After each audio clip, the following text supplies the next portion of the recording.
Hello, hello, hello, everybody. How are y'all doing? We are back with another full on, full fledged Masterpiece Theater. And I am super freaking happy to be doing this. First thing I want to do is I want to say thank you to everybody who hopefully would be coming in here to hang out with us while we do some work.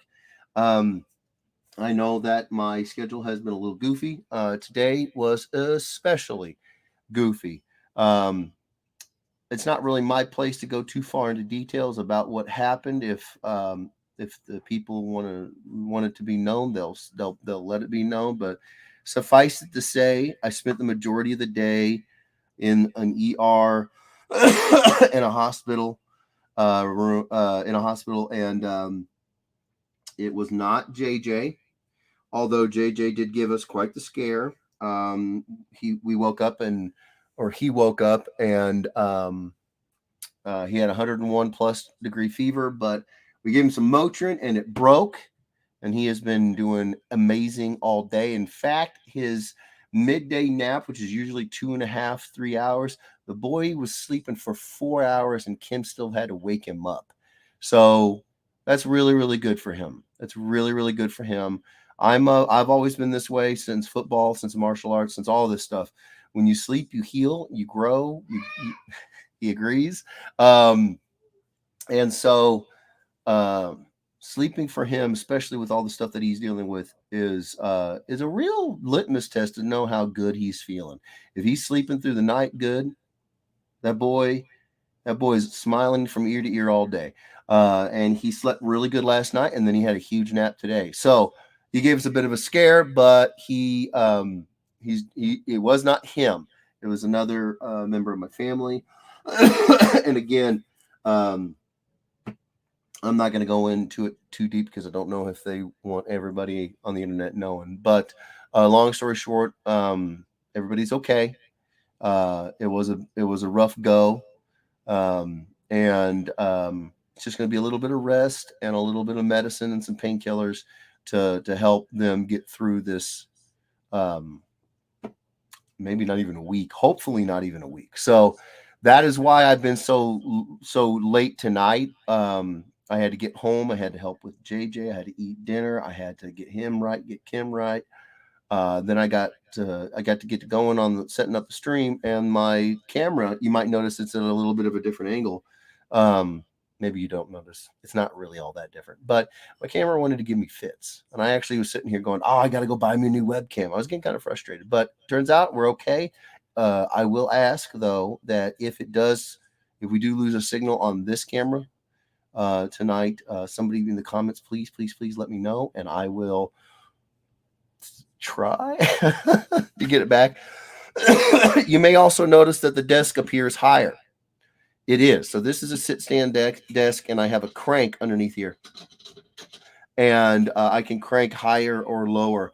For those of you who don't know, I've been dealing with some shoulder issues, and I think, could be wrong, but I think part of it has to do with, um, how do I put this? If you have poor posture, and then you go and you train to be really, really strong, what happens is those muscles get really, really beat up and they get sore. And while they're healing, they get tight. And eventually, what will end up happening if you keep doing this over and over again is instead of having a nice, good open chest posture, you start to round. And I know we all know what we've seen. We've seen people with humps and all that stuff. And a lot of times, they're tied to desk jobs where you kind of sit slouched a little bit forward.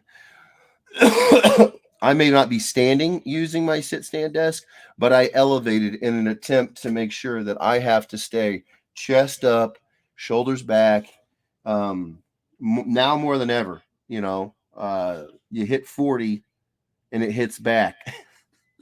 So that this is where we're at now. It actually feels pretty good. It feels pretty good to be. The only downside to it is I got used to having a little bit of distance between me and the board, so that I didn't have to do all like this to get distance away from the board. I could just sit here, and it was far enough away from me that I could kind of squint and get back and get a little distance and see the global image. Whereas now I'm in there deep. So I got to really, I'm out of frame. I got to really pull way back to try to see the image at a distance, which is just good for keeping all the checks and, um, for form and proportions and just, you want to check all the stuff. So, um, so yeah, it's going to be a little bit of a different situation.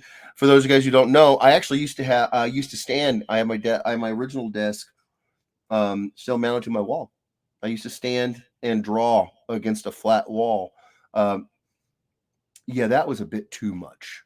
So yeah, we're changing things up. Oh, I got comments. Oh my Lance. Okay, so for those of you guys who don't know, I'm running solo tonight. My mom and dad are basically getting everything prepped for we do a big Father's Day thing tomorrow. So they're getting food made, they're getting the house ready, they're doing all this stuff. So she couldn't come over tonight to hang out with JJ. So Kimberly's upstairs with the boy, and I'm running solo, which is fine because I've got my little tablet here. You can see it, and I got my comments, so I'm just going to run through them here. Joshua Sanders says, "What up, my brother? What's going on, Joshua Sanders? How you doing, brother? Man, we've got 11 people in this chat. I am so stoked, you guys. The Facebook user says, "Hey, I don't know who the Facebook user is. If somebody could please drop the StreamYards link in the chat so that the Facebook user can let StreamYards back into your life, so I know who you are because I want to know who you are." Ryan Ambrose says, "Hi, Jeff. Hope is going better. Heart shared, everyone. Oh, thank you so much, Ryan. Yeah, we are feeling a little bit better. I found out, you guys. I know we're gonna get a little bit personal here, but I found out that I have allergies. Here's the thing. Here's how I found out. This ear infection I had, they couldn't really figure it out. And somebody said, "Hey, it might be allergies." And I said, "Well, okay, but I've never had allergies and I'm almost 41." And they were like, "Well, you can have adult onset allergies. Have you ever had any issues?" And I was like, "No, not really." And then I got to thinking about it. I tell people this all the time that most of the time when I was playing football, I always got sick. I only got sick one time a year, and it was the third weekend of November, like clockwork. And then it occurred to me, what if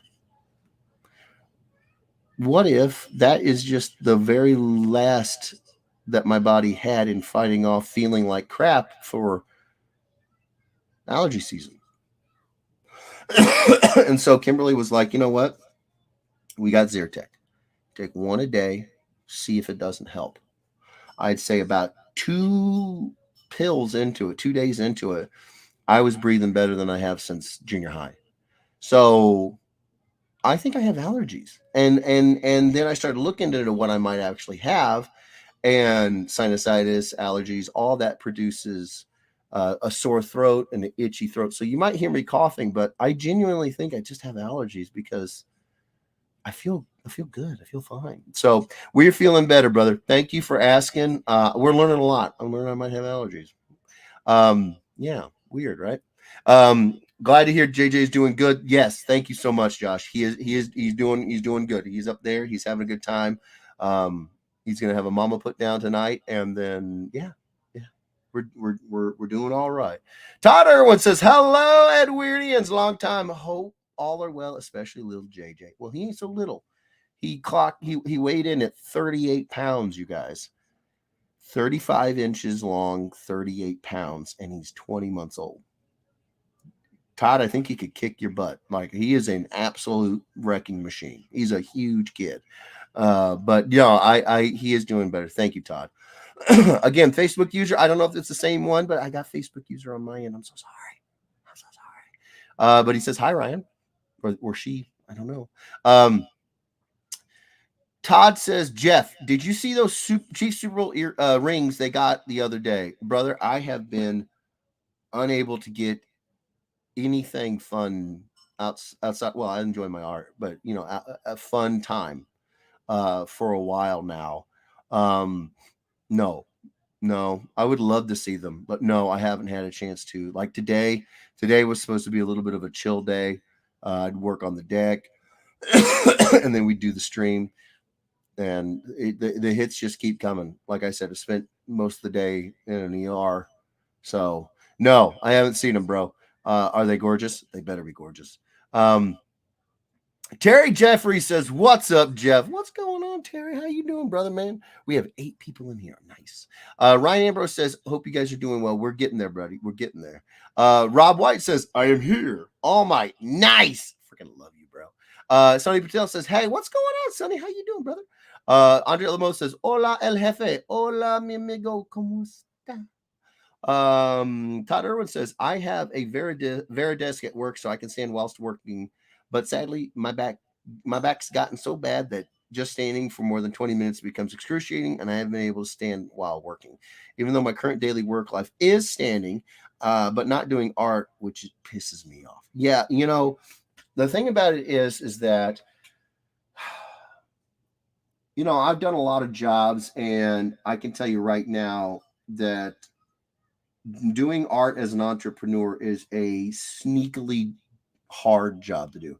Yeah, I admit it, I'm not going to be hauling lumber. I'm not going to be pouring concrete. I'm not going to be doing any of this backbreaking stuff. But um, it's hard. It's hard. Todd knows what I'm talking about. It's hard to keep your body in a position for several hours, not move, and kind of sit yourself into like a question mark shape and then be healthy afterwards. It's tough, man. It's not the toughest job in the world. I understand that. Um, I'm very blessed to be able to do this, and I know Todd feels the same way about his job. But it's just like anything. It comes with its own share of wear and tear. Todd, yeah, bro, I gotta split my day at least a little bit. At least half my day I'm standing, half my day I'm sitting. Because if I don't, uh, everything that's ever been wrong with me from football comes screaming, screaming to the forefront, saying, "Hey, you remember that time that you?" Um, well, this just happened last night. I was just walking, nothing. I wasn't doing anything crazy. I was just taking the dog out, and I come back in, and I get an absolutely searing, stabbing pain right under my lateral ankle bone on my foot. The um, tarsal where it attaches, well, not attaches, but where the joint happens. And I know exactly what happened when I was a freshman in college. I was recruited as a right guard. I played right guard, even though in high school I played center and left tackle, but I could play guard. So they put me at right guard, and I was practicing. And there was just a miscommunication. Me and the right tackle, we got our feet tangled, and I had his body weight, my body weight, and a 330-pound defensive lineman's body weight all land on that ankle, and it rolled my foot so bad that I could look straight down and see the bottom of my shoe. It was bad, real bad. That's the ankle that just last night just decided, you know what? I'm going to stab you if you try to take a step. And it's because I don't. It's because I had a day where I didn't get up and down like I'm supposed to, and it's just, yeah, it'll get you. You gotta take care of your body. You only got one. It's a gigantic machine. You only get one of them. You got to maintain it. Um, Todd Irwin says, how have you never had allergies coming from the Midwest, Edwards? That's like literally the entire Midwest population. No, I know, which is kind of crazy. Um, and if my theory now is right, I did have allergies and I just didn't recognize them. But for the longest time, I didn't think I had them because I mean, I was outside all the time. If I was going to get it, I would know. At least I thought so. Um, and kind of what was happening was you rarely hear people who spend that amount of time outside having allergies because they spend so much time outside. They just build up an immunity to it. You don't have problems with pollen and hay fever and all this stuff if you're around it all the time. And boy, let me tell you, I was outside all the time. Um, so that's what I kind of thought forever and a day, but I could have been wrong the whole time. I walk around, like I said, like 3/4 of my life, I just walk around wrong. So, yeah. Um, Amy Youngberg says, hello. Hello, Amy. How are you? Roger says, good evening. Hello, Roger. How you doing, brother? Todd Irwin says, Jeff, those rings are like half the size of their dang fists. So many diamonds. Well, yeah, that sounds about right. Yeah, I like everything I'm hearing, Todd. I want to see him so bad now. um, Andre Lamotte says, "What was your worst job?" My worst job. I don't know. I don't know a PC way to say it. I was responsible for cleaning the toilets at a grocery store. I'll let your imaginations go with that. It was not in the best part of town. It was not frequented by people who, well, they gave it a lot of that. They didn't give it a lot. Yeah, it was gross. It was really, really gross. On the walls, I mean, it was gross. It was gross. So I'd have to say probably that. I'm not I don't have an especially bad issue with that kind of stuff. Like I can change JJ's diapers fine and everything. Some people get really put off by it. They get really grossed out by it. I don't get really grossed out by it, but when it's all over and it's intentionally a disrespect and it's your job to go in there and clean it up, it's disgusting. So yeah, it was gross. It was real gross. Um that's I don't know if that's the worst, but it's the first really, really bad one that jumps to my mind. I've had a few. Um Martin Lee says, hello, Ed Weirdos. Hello, Martin. We're back up to 11 people. Nice. Andre Lemos says, I feel you, brother. My body's like, remember when you leg press over 1,200 pounds doing sets of 10? Have fun walking now. Oh, yeah, no, bro. I used to deadlift so much that I'd have these gigantic monster dudes at the gym. Like, you could tell they were geared out of their mind, just shredded. And they'd come up and they'd be like, what are you doing? All that, and they'd want to know what my stack was, and I'd be like, no, no, no, no, no, no, no, no, no. I just don't care. I just don't care about walking when I'm 45. That's why this is straight up raw man bear pig in it. That's what I'm doing. And yeah, no, I'm paying for it. I am so paying for it right now. Dennis the Menace says, evening all. What's going on, brother? How you doing? Todd Irwin says, thankfully, I'm not sitting like for super long periods of time. I have to get up pretty frequently to turn in jobs, ask questions, hit the potty, get something from the break room, etc. Jeff, do you give yourself mandatory breaks like every half hour or an hour to stand up and walk around? Hell no, Todd. I am the worst. I actually have somebody who's told me, again, I'm learning all this stuff as I get older, that it's even existed. I didn't know when I was a kid, but they told me that there is a form of ADHD that is the opposite of not being able to focus. And it is, in fact, that you hyper focus on something. No, Todd, what ends up happening is Kimberly has to come home and check to see if I've drank anything, if I've eaten, if I've stood up. I will not. I will sit down. I will do something. I've gotten into arguments with my brother before because he thinks I play video games in a stupid way. I used to sit down, turn on a video game, and I'd play it until it stopped, until I beat the game. It didn't matter if it was a 70 hours Borderlands game or if it was a 12 hours Infamous, or that was Prototype. It didn't matter. It didn't matter. If it was God of War, it didn't matter. I would sit down and I would focus so intently on what I'm doing. I wouldn't eat. I wouldn't sleep. I wouldn't get up. I've really had to keep that under control because when you have a kid, when you have a family, when you have all these people that now depend on you, that don't work. You can't do that. So now I have to make little alarms and do stuff like that. But when it comes to my art, no, I just I pretty much just get started and I go. I think it's part of the reason why I get so frustrated when I can't get the work done in the time that I want to get done, because part of this is it allows me to focus on one thing, and if I don't get it done, I'm frustrated because I wanted to get it done and I was so focused on it for so long. You know what I'm saying? So I don't know if I have ADHD. I'm pretty sure I don't, but if that's a thing, I might. I don't know. I don't know. I've never tested, so I don't know. But no, yeah, I don't. I have to. Kimberly has to check me every day. She has to check to see if I've eaten or drank and I mean anything. If I've gotten up at all. Yeah. Um. Todd Irwin says, Jeff, at least you weren't cleaning the restrooms at a Taco Bell. No, but it was a grocery store. It did have um food on the shelves, food in the buffet area, food in a variety of cuisines. Oh man. And it was gross. It was really, really gross. Um, Terry Jeffries says, my worst job would have to be UPS.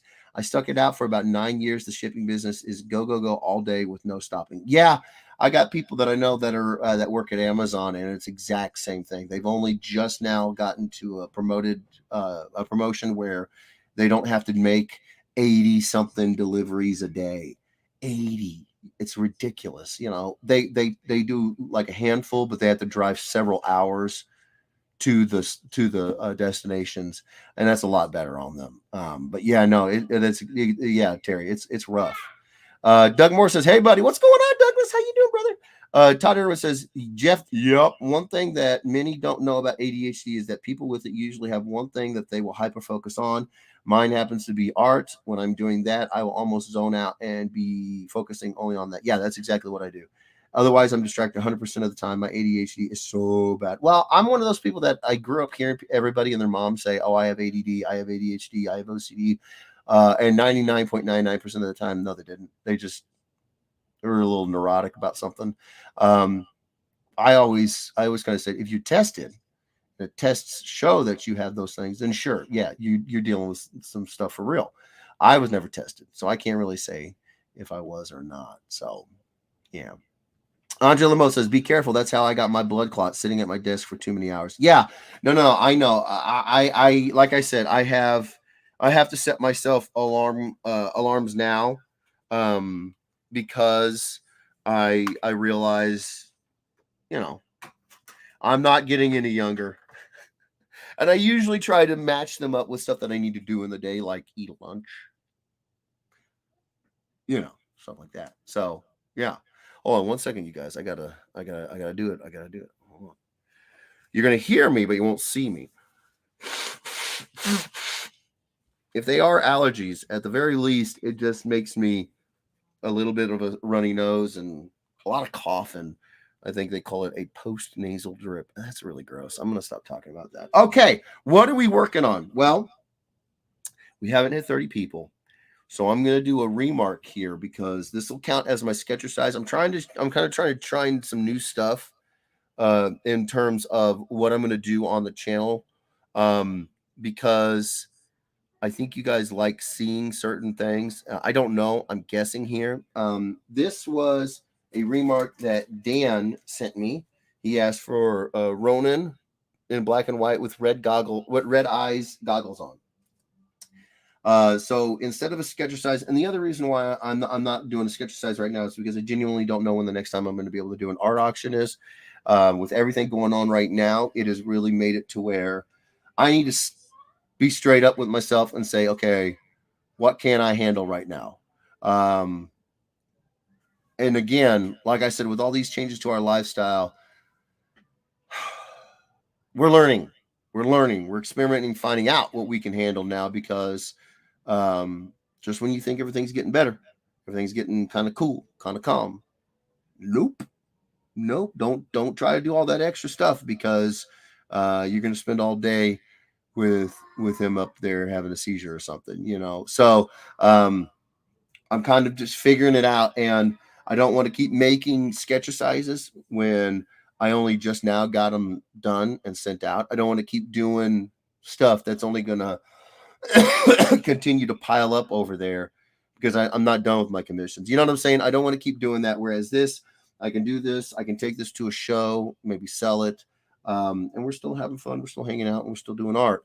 So after I get done with this, if we haven't hit 30 people, then I'm going to do a commission like I've done before. Or I'm going to work on a commission. I got one that I've started. I'm very excited about it. Terry, you might want to stick around. Terry Jeffries, just saying. And that's another thing that I'm super excited about doing with the channel right now is I am getting more and more comfortable with these draw streams. I mean, at the end of the day, that's what I started off doing was draw streams. And it's how do I put this?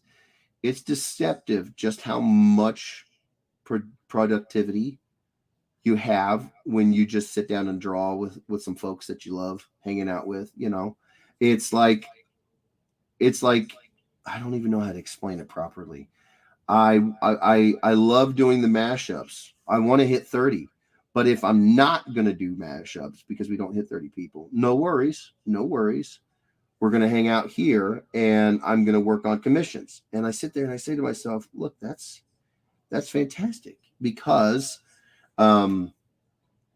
people are waiting on their commissions. You know what I mean? Like it just makes sense to me. It just makes sense to me.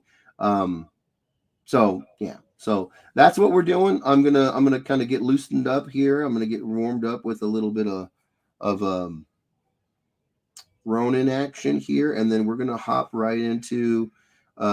It's looking most likely like we're gonna hop right into some commission work, but I also have other stuff that I want to talk to you guys about, and if I'm working on commission stuff, it kind of ties in a little bit better with the stuff I want to talk to you guys with. So it works out perfectly.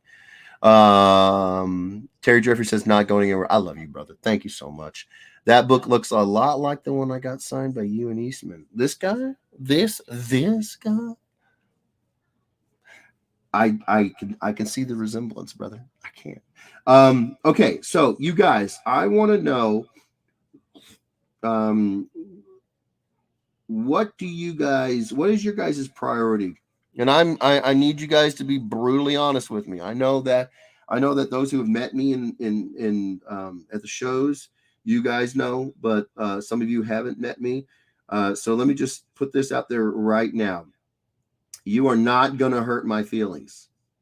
I actually will get more upset with somebody if they pitter patter around the subject and they don't want to tell me straight up, because I'm not that way. I'm not that way. I want you guys, if nothing else, I want you guys to know without a shadow of a doubt that if you guys are buying my art, that you guys get the opportunity to tell me what you think about it. You're not going to hurt my feelings. And the other thing that I want you guys to know is you guys get a say, man. You guys get a say in where my thought process is going, what I'm planning on doing with my work, because you guys are the ones that pay for it. I want to give you guys what you guys are going to buy. You know what I'm saying? So here's my question. What are you guys more interested in? If I were to say, moving forward for a good chunk of time, I want to focus my projects, because I have some options. Which one? Focusing on mainstream work, more, keep working towards trying to get in some Marvel and some DC books on some covers and stuff like that, or Kickstarters and indies. Again, you're not going to hurt my feelings one way or the other. I just want to get one of the things that I think that a lot of folks just screw up when they have a connection with folks like this is that they don't just straight up ask questions, and also that they present the idea that they can't take, like they're going to be too upset or something. You guys never worry about that. Seriously, you're not going to hurt my feelings. Yeah. So if I were to say, I'm kind of trying to plan out some projects, and I have opportunities to do some smaller publisher stuff, some newer publisher stuff, but it would be sequential or covers. Do you guys want to see more books done by me? Do you want to see more covers done by me? If you want to see more books done by me, do you guys want to see them mainstream? Do you guys want to see more indie, Merc projects, that sort of thing? My own projects. Yeah, I want to know. I really, really, really, really do. You guys are just, I don't know a more better way to put it than you guys have the say. You guys have the power to tell me what you want to see me doing, and I really want to know. So let me know, because I'm in a place right now where I kind of can do different things, different projects, and I only have so much time, right? Like during the day, and I want to prioritize what you guys want to see. So, Chris Mitchell says, "I'm here. Feel free to feel free toggle start over." Mm, mm. I think Mitchell was trying to say feel free to start over, but I think he kind of biffed it there on the to part. Sorry, Mitchell. No can do, brother.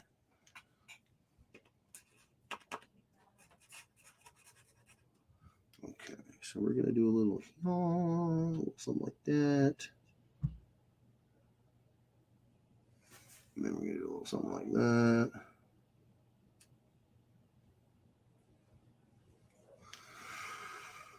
Yeah.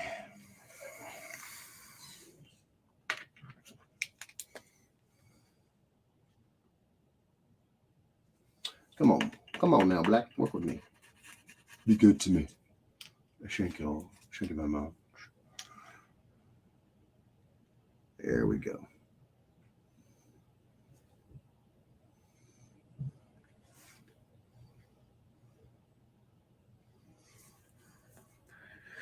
I don't care what you draw. I just enjoy hanging out and watching. I love you, brother.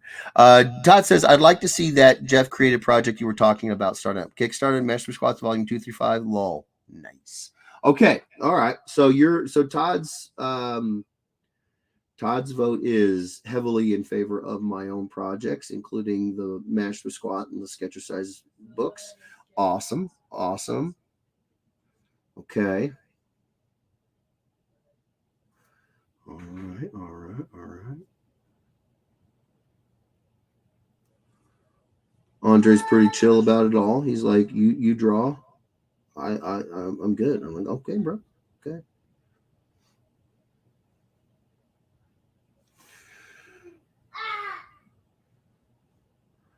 Facebook user says, hey, you missed a spot.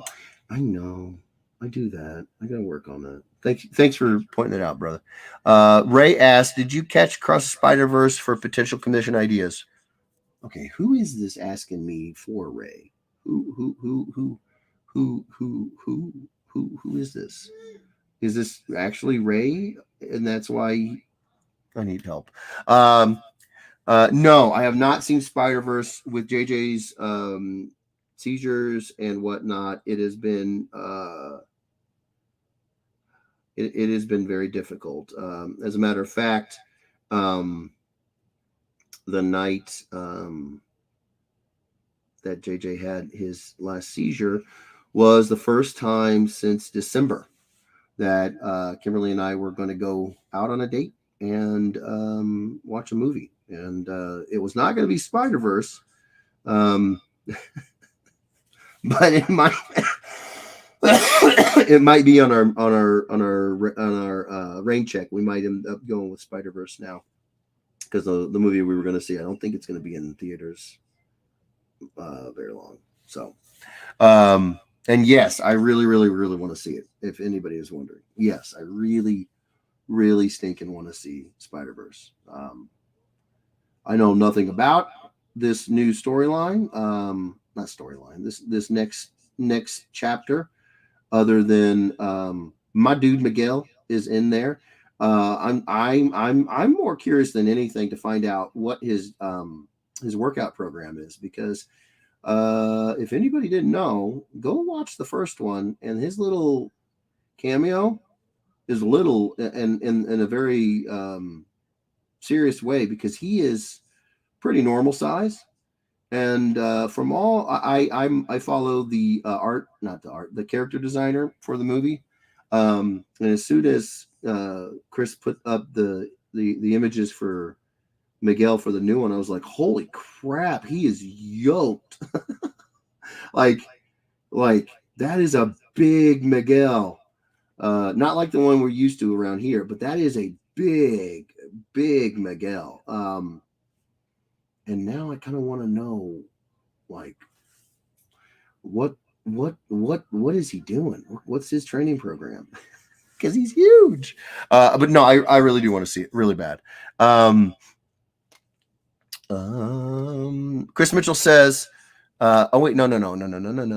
Um, Andre Lamotte says, but to be totally honest, I'd like to see you drawing a commission for me. Okay, so here's the thing about that. I know you guys are joking, but it's good that you brought that up because it very, very, very real way. So here's my game plan. I'm going to lay it out there as it is right now because I love you guys and I want you guys to know. So when it comes to my project, since we were talking about that, I kind of want to use Kickstarter, but like everything I do, I kind of want to do it my way. And my way is to work on it opposite the way that a lot of people do Kickstarters. A lot of people see Kickstarter as a litmus test to see how much interest there is, because if the project gets funded, obviously there's interest. They also think of it as a way to save you from doing a lot of work for a project that will not get made, get printed, see the light of day. All of that makes perfect sense business wise. It makes perfect sense. Don't waste your time on something that isn't going to have that people aren't going to want to buy and support, and make sure that you've got a market. That this is all super solid business. Me, however, I kind of just want to do this. It's a story that I'm very excited about doing, but I kind of want to. I don't want to be so stubborn that I don't do things that will help save me and my family a whole lot of lost time and money, because if I do it my way, I won't have the upfront initial investment from the Kickstarter backers because I will have done it all ahead of time. The downside of that is it's super risky to do it that way. What if the book doesn't get funded? Then you've done all this work. You don't have a publisher waiting, and you've basically spent months and months and months, maybe years, putting together this book, and it will never see the light of day. And now you don't have any money. And yeah, that would be really, really bad with everything going on with JJ. So my plan is to do a couple things a little bit differently, and again, do this my own way. One, I am currently putting together a list of my stories. I didn't I you know I don't have just one story to tell. I have many stories that I want to tell, and I am going to put together maybe some ash can editions. I'm not sure. We got to see. I might go ahead and put them together in an anthology style book, and then illustrate one story, and maybe have other people that I know that are extremely talented artists work on the other stories. I don't know. I want to get different stories out there. I want to get a variety of stories out there because I want to introduce you guys to as many of these characters and stories as possible. I also want to. Sorry, I'm getting really focused up here. I also want to practice the actual process of Kickstarter. I know I said I was going to do that with the sketchbooks, and I am going to, but I just feel like I could get more practice if I write these other stories. Hold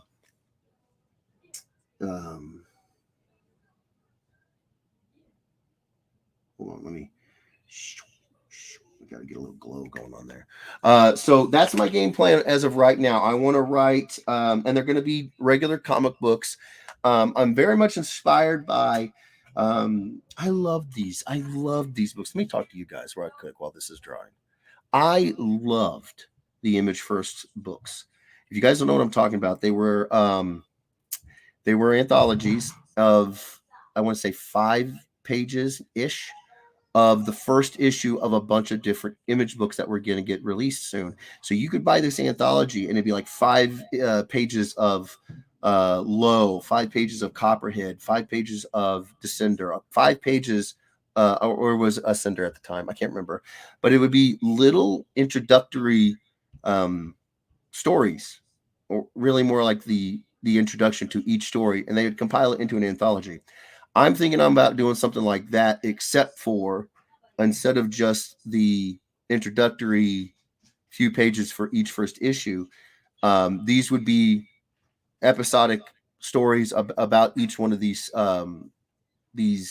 titles. I got a bunch of titles that I want to get out there, and depending on how you guys feel, I might have artists join me and do the interiors of some stories, whereas I do the interiors of some stories. I might pick a store. I might pick a title and do the interiors for it all the way through. I might rotate. I remember back in the day, the image guys, they would rotate the creators. Like I have a Savage Dragon drawn by Jim Lee, so they would rotate through. I'm thinking about doing something like that. Um, and I'm thinking about the first things that I should do is anthologies, because first off, I spent all this time doing art and I haven't written uh, consecutively in a very long time. And it's just like anything; it's a skill that if you don't use it, you lose it. You have to put in the time, and I got a lot of stories I want to tell. I got a lot of characters. I got a lot of stories. I got a lot of things that I want to say, and I think that this is a good way to get more practice with Kickstarter, learn the process, knock off any rough edges, get you guys books. They will be comic books, so I got all the infrastructure already ready for that. They'll be comic books. Um, what do you guys think? What do you guys think about that idea? Um, oh Lord have mercy, I missed so much. Um, and the other thing that would have to happen is if I did this stuff on my own, if I didn't do the Kickstarter approach the normal way, which is to wait to start production until after you get funded. Um, if I do it ahead of time, it's got to be done on whatever free time I have, which means I will have to supplement my income during that time by doing commissions. That's what all that um, comes back around to was Andre talking about his commission. Um, I would like to say that I'm walking around here super confident, saying, "Oh, if I'd like to um, put together a 48 page, 60-page monster comic and do it and take." No, that one, oh gosh, how long would that take? That would take me like a year. If I were to do that, I'd have to make enough money after printing and everything to make my yearly income. Um, yeah, I don't think that's going to happen my first couple times doing Kickstarters. I mean, I don't want to set myself up like this is the standard, because I see guys like on Facebook, they get 6 grand for a book that they've clearly spent more time and money. Writers, they go out and they get these these really high profile artists, and they've got the book done, and it's written, colored, lettered, pencil, inked, all that stuff, and they need like 6 grand to get it printed, and it's just like, you lost a lot of money to do that, buddy. You had to have lost a lot of money, because the time to make this stuff, the production time to make this stuff, is time where that's part of what a Kickstarter, if you do it that way, where you don't start production until after it's funded, then it needs to reach a certain milestone so that you can live off that money by paying yourself. And I just don't know if I'm there yet. Um, I see some pretty incredible Kickstarter campaigns up there that are making some incredible money, and I just don't think I've built up a name that will bring in that kind of money. So this is also a way of doing something kind of on my own time, and that way I don't have to go out there with the expectation put on me that my Kickstarter needs to raise X number of dollars, you know, because if it doesn't, then then yeah, then I don't start production, and I don't, and the book doesn't get made. So I'm really kind of going back and forth with how I want to handle it, which is, it's difficult. It's difficult. Not going. Okay, where was the last one? Now, Chris Mitchell says, I also don't care what you draw as long as it's an Ahsoka for me. I got you, Mitchell. Todd Irwin says, Ray Nunez, Spider-Man mashed up with Spider-Man. Nice. Facebook user, it's Ray. I can't get the link to work where it says Facebook user instead of my Facebook name. It's a StreamYards link, Ray. Could somebody drop that in the chat for Ray, please? George says hi. Hello, George. Facebook user says, anything you do is awesome, but I feel like your own type of project would be pretty cool. And when you do your own stuff, that is always more special, I feel.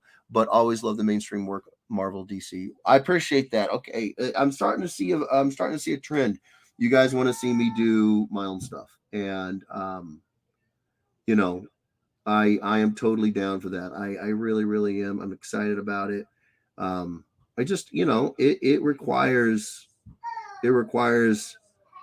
a lot of faith in yourself, a lot of faith in your people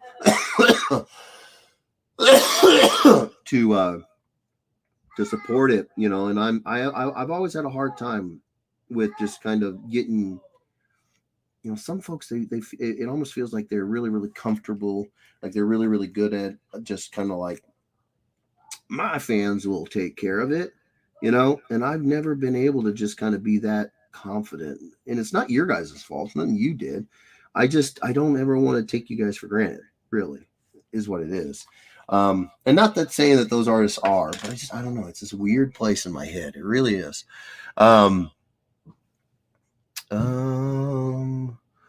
Todd Irwin says, Chris Mitchell, you're really going to be waiting a bit then. I'll start eating barbecue before you get that commission. Todd is not wrong. Terry Jeffrey says, as a person that mostly reads Marvel, I would love to see you with them, but I also love seeing your take on different covers. Either way, when you put out a cover, I make sure to grab it. This household will back whatever you put out. I can't tell you how much I love you guys for that. I really, really cannot tell you how much I appreciate that. My Kickstarters, however, Terry, would be more than just my cover. I would be, if I were to be doing the anthologies, I would be the writer of the stories, and I would probably illustrate the at least one of the stories, and then I'd probably work with some other artists that I know, and of course, you guys would have a say on who gets in. Because I want you guys, if you guys are going to be giving me your money, I want to know who you want in there. So we'll do kind of like a poll, a vote, if you will, for the anthologies. And that way you guys can get some idea about these different stories that I want to tell, these different characters that I want to introduce you to, and these, and then, again, give me more practice getting you guys books, getting them funded, getting them printed. I found out that a bunch of printers that I had been looking at a couple of years ago, 2 of them shut down. So, there would be some more just infrastructure stuff that would have to get worked out there. So again, I need more projects that I can put through Kickstarter. Hell, I didn't even know, but there's new funding platforms. I've known of Indiegogo and Kickstarter. And then I just heard about something called Zoop. I'm not even sure if Zoop is still around, but then I heard somebody said FMC, and I couldn't figure out what that was. And then it turns out it's called Fund My Comic. I don't know. I don't know anything about that. What I'm saying is I got so much to learn. So I want to put together projects that I can do that will help me build my skill set in writing, that will help give me more practice in fulfilling books and getting them out there to you guys. Yeah. So I just want to make sure that you guys were interested in that stuff, because it won't happen without you guys. That's why. This is straight up God's honest truth. Hold on one second. Mitchell says, if you're a Miguel O'Hara fan, which we know Jeff isn't, you definitely need to see. I will see the movie, Chris. Worry not. I will see the movie. Pretty sure you're already got a built-in market. You know what? I agree, but you know, if I'm looking at some of these Kickstarters from people that I see, like I know on Facebook, right?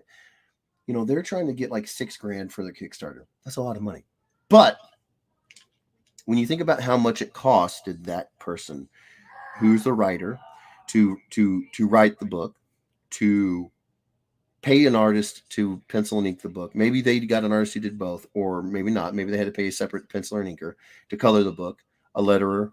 Hopefully they got an editor. And then they're out there promoting it. It's a lot more than $6,000. They're what they've raised in getting that $6,000 is just the print costs. So that means everybody had to do it for free, or this particular person paid everybody out of pocket, which means he lost a lot of money. And I am just not in the place, especially with everything going on with JJ, where I can afford to do that, you know. And so I would have to set a pretty high bar. $6,000 wouldn't cut it, you know. I'd have to set a pretty high bar, and if it if we reached it, it'd be an incredible thing. And I'm not saying that we can't do that. I just don't ever want to take for granted that you guys are there and that you guys will do that. I feel like that would be disrespectful to you guys, and I cherish every single one of the 14 people who are here. I cherish the fact that you guys want to support me. So these are the kind of struggles, you know. Um, the moment you start saying I've got a built-in audience, I just feel like you're setting yourself up for disaster. You got to always be hustling, always trying to be getting out there and meeting new people and making new fans and keeping them, you know. So I don't know. I'm weird. I know. I'm weird. Oh, come on now. Come on, comments. Work with me here. Do it. Do it now. Okay. Um, Andre Lamotte says you would definitely get funded with all of us Ed Weirdos. Again, I just don't want to take you guys for granted. I don't. And so if part of that means that I just got to be a little bit, I guess, anxious about it before I hit the launch button, then I'm willing to do that, because I'd rather be anxious than be like, they got me. Those Ed Weirdos got me, bro. No, maybe not. I don't know. I want to make sure you guys get what you want, and you're blown right out of your socks. Yeah, and that I don't ever take you guys for granted. Hold on one second. Where was it at? Okay, Jeff, can you say anything about the movie you did the poster for yet? Oh, I cannot. So I have not reached out to the director yet. Not in a while, because I've been dealing, Todd, with quite a bit. And what I can tell you is that they haven't reached out to me either. So my guess is that it's like anything else. A lot of, how do I put this? It's surprising just how far wide-reaching stuff like the Writers Guild strike reaches. You would think, oh well, that couldn't possibly have anything to do with indie movies. Oh yeah, it can. Oh yeah, it can affect it. Absolutely. I got guys that I know who are comic book writers who are helping in the strike. You know, so yeah, things have kind of gotten a little gummed up because of it. Now that's not to say that it's not going to happen. It's happening. It's just we gotta. I kind of have to shift focus away from being like, what's the news, you know, and just be more like, they'll let me know when they can. Because there's a lot. I mean, there's a lot going on, you know. There's a lot going on. Where was it at? Todd Irwin says, if you need any help with Kickstarter, let me know, because God knows I've backed way too many. I actually will. So one of the things I'm also going to do is I'm going to start buying Kickstarter books. I would like to have recommendations from you guys on what books you think look good, think that I would be interested. You guys know my tastes. Would be interested in, because you guys are on there more than I am. You know what's out there more than I do. I may not always buy what is recommended, but the fact that you're telling me is a huge help, because you're sharing it with me, and I want to know. Um, and and if I do pick up something that you've recommended, I might even do a review of it. Um, if you guys are at all interested in seeing reviews, I don't know. You guys may not care, but I think it's kind of an interesting take. I'm sure there's a million and one people on YouTube that do this, but I thought it might be kind of fun to review um, comics from an artist's perspective, and while I'm writing, a writer's perspective. But if not, I still just want to know what you guys think is looking dope out there, because um, I've got an independent streak a mile wide. I love my indie books. I really, really do. Um, it's a big reason why I wanted to work at Image. I wanted to work on creator own stuff. So, yeah. Hold on. Okay. Terry Jeffrey says Amy loves Kickstarters. There's no way she would not back something you put. Oh my gosh, thank you guys so much. Okay, I'm loving this. Maybe we could do that as a group. I have a few stories. I'm sure there are other Ed weirdos that have some as well. I mean, that sounds sick. The only problem with doing things that way, Andre, is that somebody has to have ownership of the IP, and it's the publisher. So that would be my publisher. And I don't know if you guys would be interested in doing deals like that. It's also a huge reason why um, you know talent scouts from the big two absolutely will not take written pitches, stories. They won't talk story at cons. Absolutely refuse to, because um, we're human beings. We are constantly soaking in the world around us, and if we hear somebody pitching this idea about a story, we may be completely um, not focusing on them, right? And you're at your table and you're talking with somebody else, and they're over there talking about their story. And years could go by, and then suddenly, without meaning to, characters find their way into your art that you may have heard, like a something or other of from that conversation. You're not intentionally ripping them off, but then they come after you, right? So you have to protect yourself in that way. And so as a publisher, because that's what I would be once I start to publish these books on my own, um, I would have to own these properties, and uh, that gets really complicated, really, really fast. Um, which is why hiring the artist is a much smoother sort of approach, because I would have already created the characters, and I would simply be paying them for their beautiful art. So, yeah. Um, but that is not to say it can't be done, Andre. It is not to say it can't be done. Ray says episodic Kickstarter would be insane. Would love it. You're the best, brother. Thank you so much, Ray. That's kind of where I'm leaning to, at least right now, so I can get a lot of experience writing different stories, and doing some art. And then also, I want to know what artists you guys are into, and if I can hire them, I will hire them, because there's so much out there. There's so much out there. There's just incredible, beautiful work. Um, and I would love to meet. And this is another way to meet new artists. So, Chris Mitchell says all the gum flapping you do, and you still got stuff to say. It's true. It's true. He's not wrong. Mitchell, I'm putting you in a book. Joshua Sanders says, "Do the Kickstarter, brother. We'll absolutely back you." I freaking love you guys. Facebook user says, "Yo, Hefe, yo, Facebook user, how you doing, brother?" Todd Irwin says, "Jeff, you would be very surprised at what you can get on Kickstarter. Realistically, you need to set the goal price at what it's going to cost to produce, the print cost of any other items being made for rewards, and cost of your time, and or the cost of having outside talent working on the book." No, I know that, and that's what's terrifying, because um, the rates that I would charge for the books that I've been doing in the past, um, I'm finding out are not what they used to be, you know, and that's making it difficult. I know a lot of folks that are getting out of comics because they can't make the money that they need to make. Um, and you know, mainstream publishers, they got a responsibility to cut as much cost as they can, cut the fat.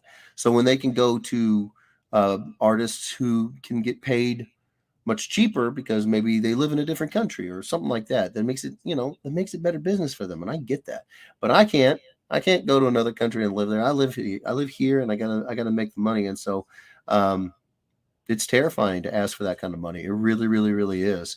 But if it happened, holy crap, it would be insane. um, okay, hold on. Oh, hold on. Chris Mitchell says, I want to see a Kickstarter exclusive cover drawn by Kim and colored by JJ. If you guys really want to see something like that, I know he's full of piss and vinegar and he's always probably kidding around. But if you guys did want something like that, we would definitely do something like that. It would be a lot of fun. Todd Irwin says, I just worked on a Kickstarter project at work for some like D&D style gaming book. But to be honest, I wouldn't use the company I work for to print, not with what I've seen and how they treat us. Thank you, Todd. I absolutely need to hear this stuff. I won't be using them. Not if they treat you bad. Hell no. Chris Mitchell says, I also wouldn't suggest using a company that employs Todd. I think we're all on the same page. Christopher Simmons says, what's up, brother? I'll be popping in and out, dipping on the little guy. Lol. Mullins would cover the 10K himself for sure. I'll be sure of it. Oh my gosh, you guys are insane. I freaking love you guys. Oh, Crispy. Like I said, I've been trying to get caught up on stuff. I have more stuff to show you, brother. I got more stuff colored. Now I can't remember what I've shown you. I showed you Spawn, right, Crispy? Remind me. Andre Lamotte says, I would definitely pay to get blown out of my socks. Good man. Good man. Wait, that didn't sound right. No, it did. It did. Good thing for you, Misty isn't here. I know, right? You'd be losing so many gold stars. Andre said, I'd have no problem with you being the publisher. Okay, well, but it would be ownership issues and how we would negotiate all that. Don't get me wrong. I do sales splits with people all the time. All the time. You guys know those covers that I do all the time, especially the ones that Steve colored? Yeah. If I'm at a show and you're buying a Transformers book, guess what? I don't keep all that money. Even to this day, I don't keep it all. Dan gets a cut. Steve gets a cut because that's the right thing to do. That's what we agreed upon, and we didn't agree upon it for X number of issues. We didn't agree upon it for X number of days. We agreed every single one of these books, if they get bought, everybody gets a cut. And we still do it to this day. So that's just how I am. So we can definitely work it out for sure. Amy Youngberg says, Terry hates my love of Kickstarters. 165 plus backed projects. Holy crap, girl. Board games, not comics, though. I would definitely back anything you Kickstarted, Jeff. Holy crap, you are a stud. Kickstarter, it needs to be Amy Starter. Good night. That is impressive. That is incredible. Holy crap. Facebook user says, hello, everyone. It's been a long time. I hope all is well. Facebook user, I don't know who you are, but welcome back. Then Facebook user says, whoa, Facebook user. I don't know who you are again, but hey, how you doing? Scott Newton Jr. says, you should do a collab with Jim Ballant. He drew this little character called Dark Claw. You may not have heard of him. Who? No, I definitely heard of. Scott Newton Jr. says, I have a Pikachu drew and colored by Kim. I look at it every day. She's really good, y'all. She's really good. Crispy Simmons goes, big eyeballs? Yeah. Crispy, what have I shown you? Did I show you Spawn? I showed you Spawn. Did I show you Dark Walker and Spawny Boo? Did I show you those? Todd Irwin says, Jeff, I would almost take a small bit of time at each con you attend, like before the con opens, when you're on the floor and when you need a quick break, and just walk around and look at who's there and maybe take notes on any creators that pick your interest, possibly reach out to them on working together to see what they would charge for their services. No, that's an absolutely excellent idea. Excellent idea. Scott Newton Jr. says, you and your good guy morals, you could backstab a tad more. Don't have it in me. I know you're joking, but when you've got a few of those sticking out of you, you don't want to put them in anybody. And I've been there. It sucks. So yeah, I can't bring myself to do it. Justin Mullen says he was the artist for Dragonlance, Predator, Cold War, Dark River, Venom, Separation Anxiety. Wait. Who are we talking about, Justin? Are you talking about Jim Ballot again? Terry Jeffrey says, Amy Youngberg, no, I hate coming home to more boxes I need to carry in the house. Fair enough. But if you did a Kickstarter, it would be the first time I supported Amy's obsession with Kickstarters. Nice. So maybe we can get you a dolly. Save your back. I know. The boxes get heavy, bro. Comic title, Jeff and the Weirdos. That sounds pretty dope. I'm not gonna lie. No, all I've seen is the commission from last year's Planet. So that was Spawn. Okay, so I got my remark done. I'm gonna show you guys this real quick. Oh, I should sign this, huh? Oh, yeah, Jeff, sign it, you big idiot. Yeah, that's how my internal monologue goes. I'm brutal to myself, and as I should be. I think Mitchell would agree. Actually, I think Mitchell will probably say I'm too gentle on myself, which, he ain't wrong. He is not wrong. Okay. Then we're going to sign this real quick. Don't go anywhere, Crispy.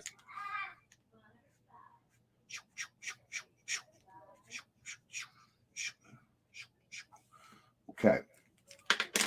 Remark. Done. Yeah. Okay. Boom, bam. All right. Crispy. So.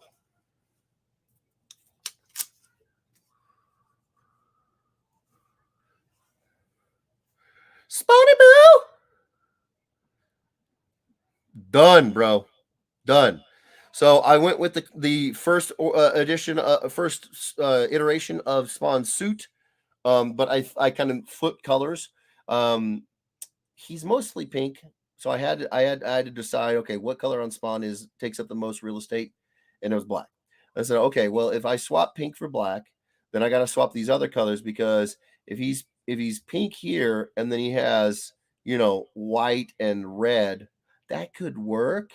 But I thought it might look even cooler if instead of keeping the white mask and the white V here, if I gave him a black mask set onto the pink skin. So if I did that, then the V's had to be black, and so did his collars, so did the rings around his gauntlets. And then I was like, well, okay, if that's black, then I can't have red there. It'll look too similar. So I need to have white. So I put this like really kind of cool pearlescent white in there, because again, Boo's colors are pink, white, black, and gold. So, yeah. Spotty Boo. Kind of an homage. Yeah. Okay, so there's that one, brother.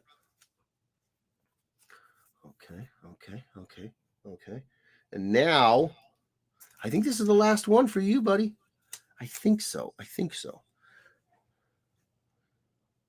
Dark Walker. So it's Darkhawk and Airwalker. Yeah.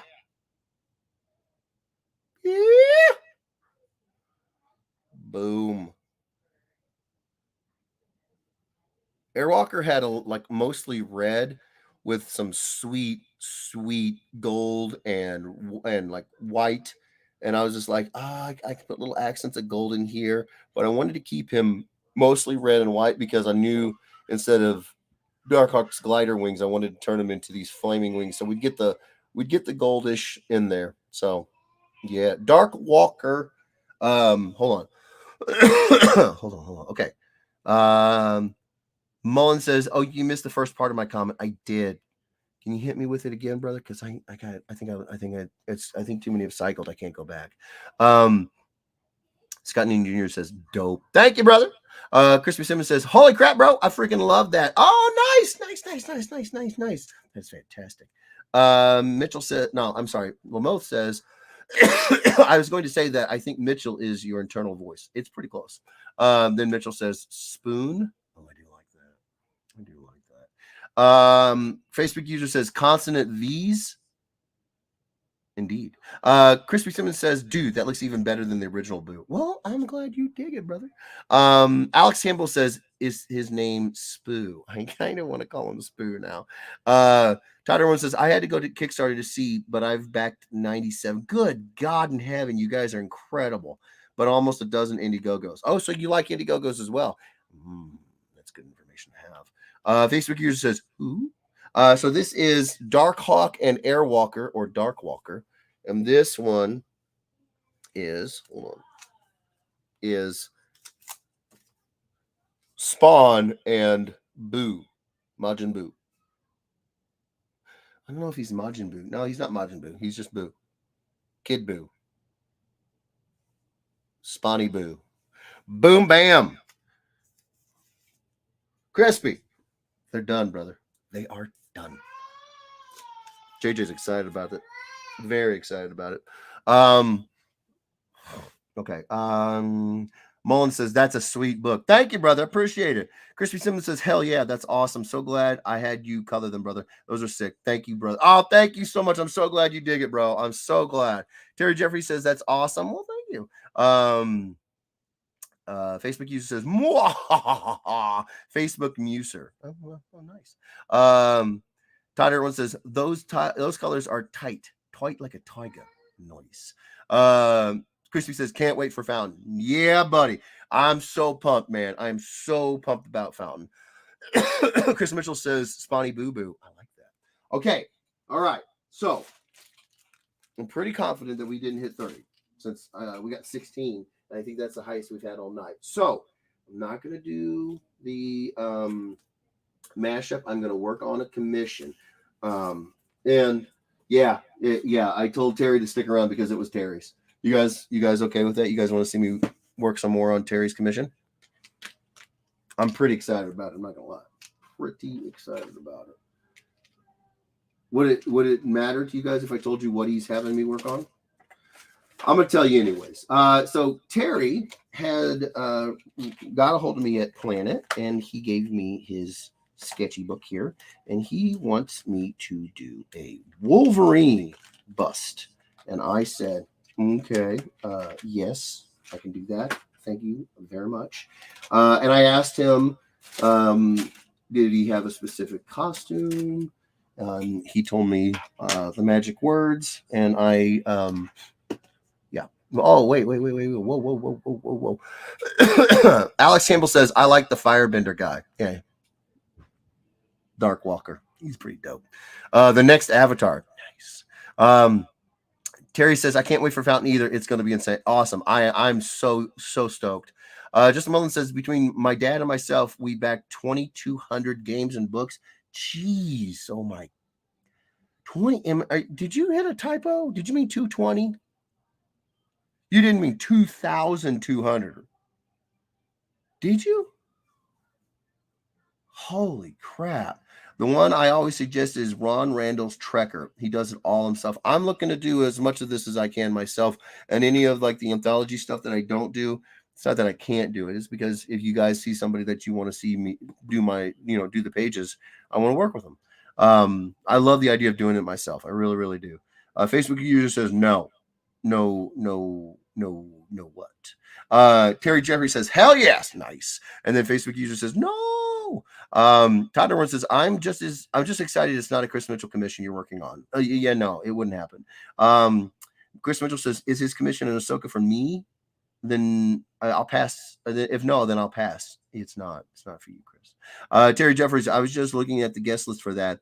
They got some pretty nice creators. Yes, they do. Andre Lamotte says, for it to be a bust, wouldn't there have to be two? Wouldn't it just be a boob if it's a single? I mean, maybe, yeah. It depends on how serious you want to take the definition of the word bust. I mean, yeah. Crispy Simmons says, holy crap, Justin, I knew you did a lot, but didn't realize it was that many. That's insane. In a good way. Thank you, Justin. Connor Young, oh my God, get out, Alex. Shut your whole barbecue, boy. Ooh, Chris is talking that shiz. All right, so we're gonna get some more work done on this Wolverine for Terry Jeffries. I gotta put the comments somewhere. Let me go right there. There we go. There we go. I can still see you guys. Todd Irwin says, I'm kind of sad that Smallville doesn't seem to have any really good creators hitting this year. They usually had some good creators in the past. Well, I haven't been. I've never been to Smallville, so I'm really bad when it comes to when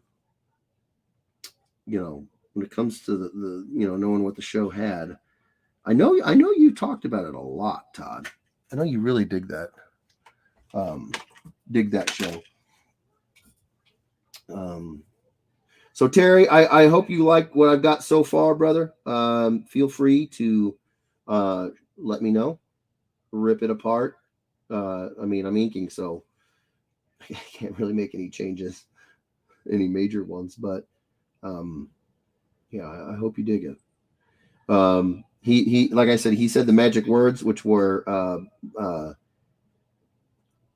yellow and tan, as far as the outfit goes. Now, don't get me wrong. I love the classic blue and yellow. I love the shoulder pads. I love the truly.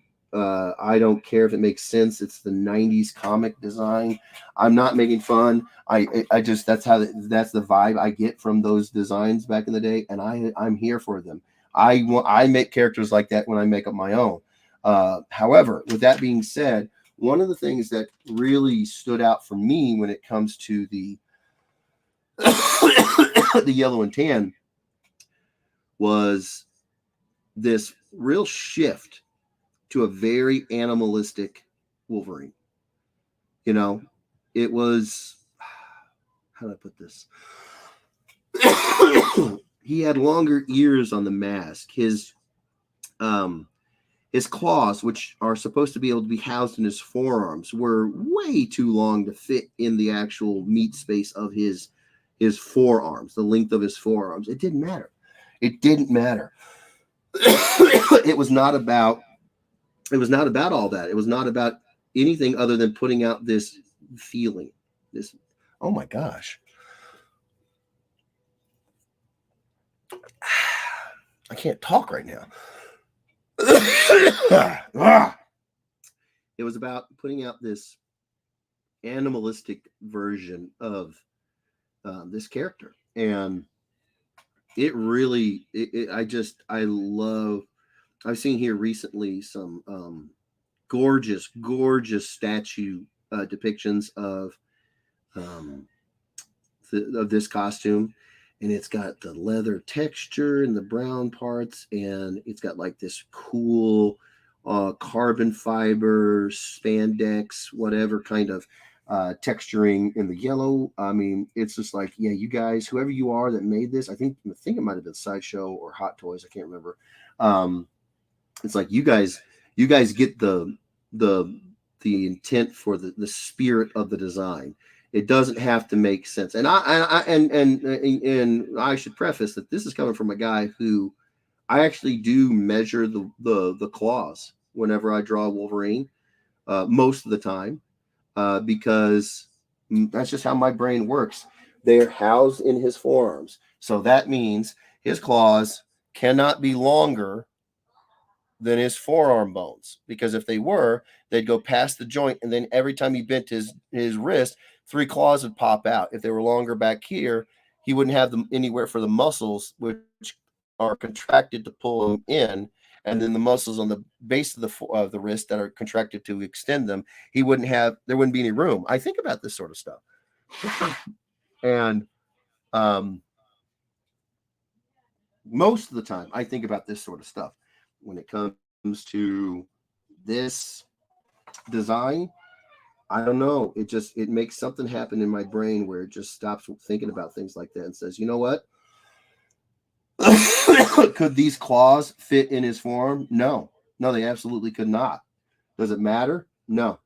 It's not about being anatomically correct. Not with this suit. Not with this style of this approach to the character.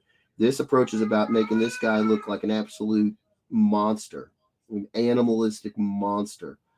So I tend to make him very, I want to say very heavily muscled, more than usual. But doggone it, I'm going to take that back. I don't think that this is overly muscled for Wolverine. He's supposed to be 5 foot, I think 5'1", like 450 pounds. He's He's literally a gigantic ball of big, ugly muscle. So I think that this is closer to what he's supposed to look like. But compared to some of it, the more current and um, sort of repeated iterations of the character, this is an absolute um, man child compared to the way he's drawn a lot of times right now. But I like this better. Hold on one second. Okay. Um, oh wow. Okay. Okay. Terry Jeffrey says, Todd Irwin, yeah, I looked a few weeks ago. I can't wait. Todd then says, I'm kind of sad that Smallville. Oh, wait. No, I already read that. Andre Lemo says, wow, this is insane. Oh, thank you, brother. Appreciate it. Terry Jeffrey says, I. Okay. Facebook user says, cool. Who's Wolverine mashed with? Wolverine's mashed with a whole lot of stuff I can't say. It's just Wolverine. Terry Jeffrey says, that is beautiful. I love it. Thank you, brother. Todd Irwin says, Terry Jeffries, I saw that Joe Rubenstein is going to be there. Nice. Alex Campbell said, I really like that Connor just knew how to. I swear to God. I swear to God, Alex. I'm just gonna move on. Terry Jeffrey says, Todd Irwin, he's on my list for sure. Yeah, for sure. Facebook user says, Meat Space, a part of the quantum realm. Is it really? Nice. Andre Lamo says, blue and yellow is because it was based on Michigan's colors. Well, yeah, sure. Chris Mitchell says, why does no one pick the Fang costume? I got an X-23 bus from Kincaid in the Fang. It's pretty freaking sweet. So I like Fang. I do. But this one's just a little bit more Wolverine. And here's what I mean. The Fang suit, especially with all the claws, I don't know. I get so much Sabretooth vibes. And there's nothing wrong with it. There's nothing wrong with it. But if I want to draw Wolverine, I want to draw something that is Wolverine, is more truly him. Like I thought about doing Age of Apocalypse Weapon X, where you have the stub and the crazy hair and the red tattoos and the blue. Like I thought about something just iconic. And then I asked Terry, I was like, wait, I should ask Terry. Fang's dope though. Fang's a dope costume. Terry Jeffrey says, Andre Lamoth, haha. As someone who is from Ohio and is a diehard Buckeye fan, it's my biggest complaint. Yellow and brown all day for Wolverine. Nice. Dennis Leminis says, just saw him in Philly. Great guy in person. Was lucky enough to grab a commission from me. Dennis, you talking about Joe? Oh, Joe's hilarious. Oh my gosh. So is Wolverine the only guy you measure? No, Andre. No. It's a habit. Chris Mitchell says, Edwards is such a nerd. I am. I really am. Justin Mullen says, the thing is his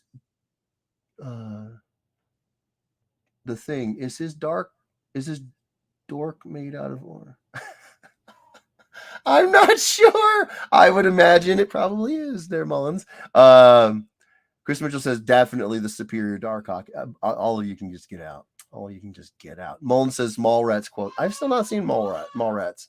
Andre Lamo says Terry Jeffries. My wife was the same way. She was a die-hard Buckeye. Nice.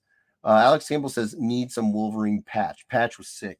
Dennis Minnis says yeah. Oh my gosh, Joe Rubenstein. Oh my gosh, I have so many stories to tell you guys about Joe, and they pretty much all happened in one con. Joe spent the majority of WonderCon hitting on my mom. And my mom is like, you realize this jewelry on my ring finger isn't just for show. I'm married. He's like, yeah, I'm not really worried about it. He's a wild man. Oh, he cracked me up, dude. Joe's a good guy. Crazy is all get out, but yeah, he cracks me up.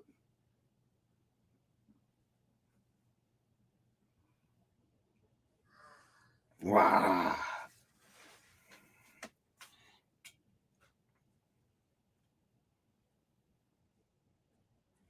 I gotta say, Terry, you picked some really good sketchbooks, man. This paper has excellent tooth, and it takes ink. Oh, and it takes the pencil as well. Super well, bro. You got a good eye on you.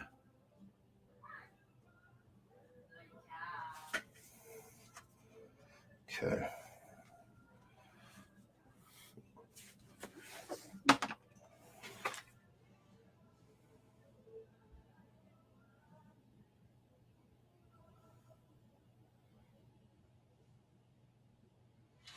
Okay.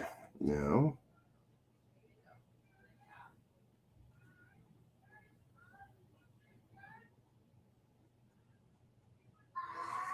Ah.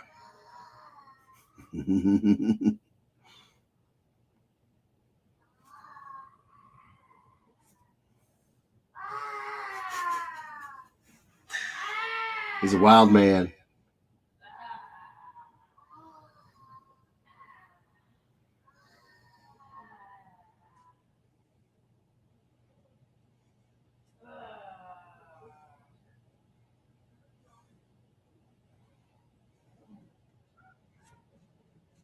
Sorry, I'm getting into this, man. It's one of the things I love the most when I'm drawing comics is because you never get to do this with like portrait art or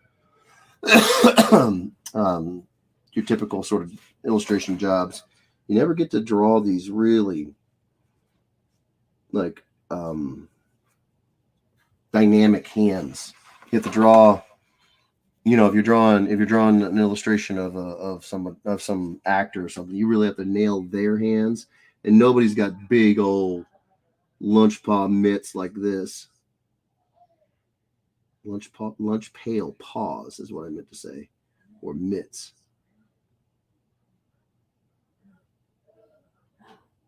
Yeah, Terry, you pick good sketchbooks, bro.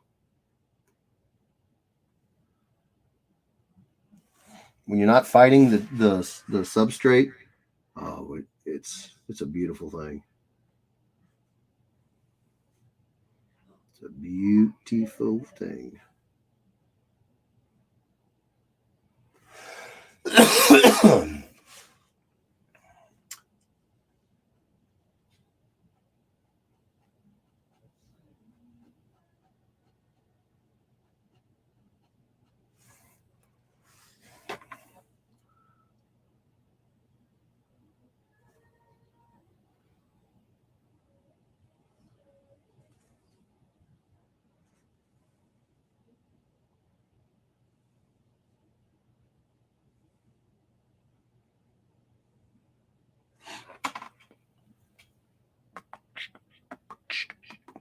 Alex Campbell says you ain't wrong. Joe don't give any fluffs. No, Joe don't. He really don't. Todd Irwin says Joe reached out to me to ink my Bernie Wrightson sketch I bought years ago, so I have a Wrightson inked by Rubenstein. That's freaking amazing. Chris Mitchell says Joe could have been your new dad. Maybe sit the folks down and have a talk with them. I think my dad probably would have won that argument. Terry Jeffries says, haha, well, that's good to hear. I always try to grab the sketchbooks that have the hardcover so they don't get damaged. Excellent. I have no idea what paperwork works best. I just guess. Well, I can tell you, Terry, everybody likes different things. Some artists like like Bristol, that's like super smooth, so that their pencils and their pens can just glide across the page. Me, I have always kind of liked the sketchbooks that mirror what I grew up on, and I grew up on toothy. You hear that? Whereas here it's a lot smoother because the desk is smooth, and then you got that tooth. That I like. I like it because it also allows you to if you get in there really close on that those bounce lights, all of the oh come on. Yeah, it's not picking it up, but you can do dry brush effects in the line work because it's got some tooth to it. That's just me though. I dig it. I dig it.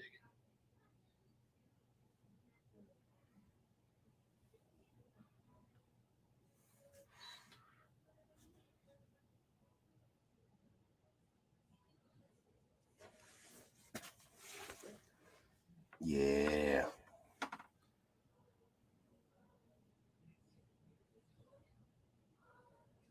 Okay. So then you got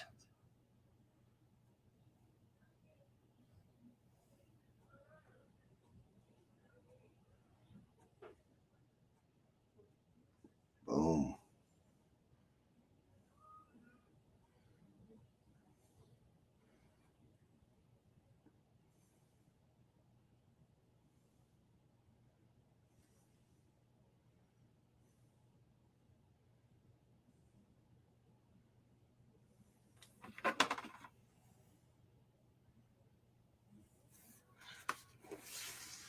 But yeah, no, Terry. As far as what you've kind of listed off as things that you look for, you're already starting off really well. Hardcover, excellent way to keep everything safe.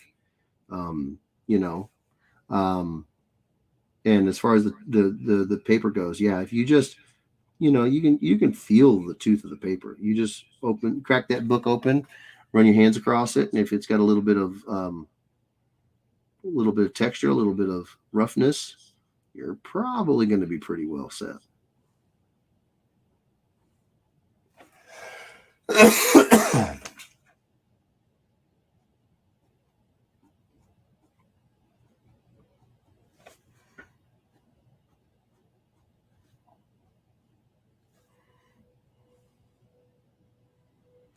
No skimping on any transitions.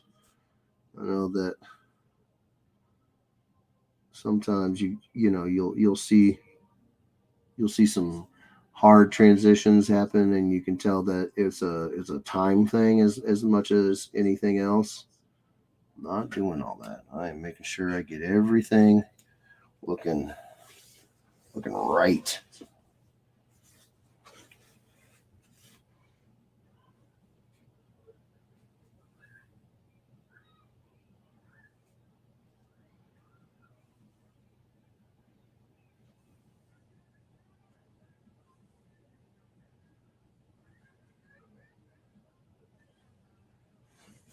Okay. Now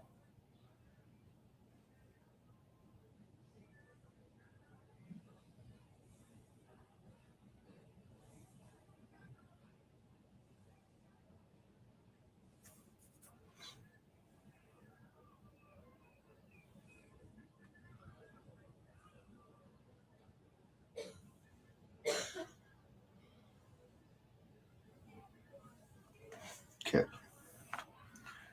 Now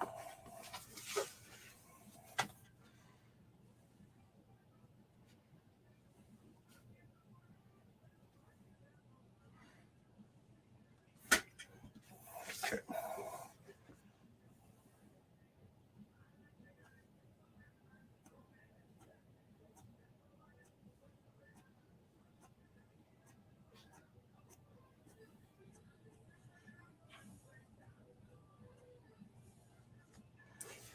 Nice.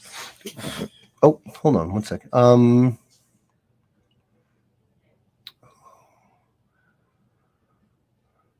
Chris Mitchell says, JJ Saurus in the background. Rah, rah. I love it.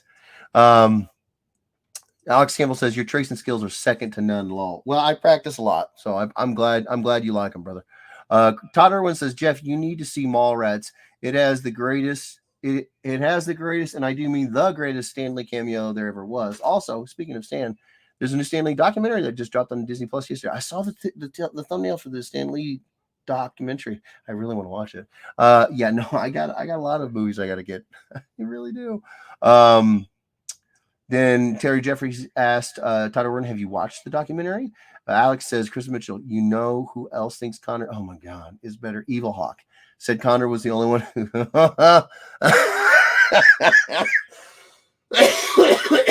Alex is going to make me choke and die over here. Oh, Lord have mercy.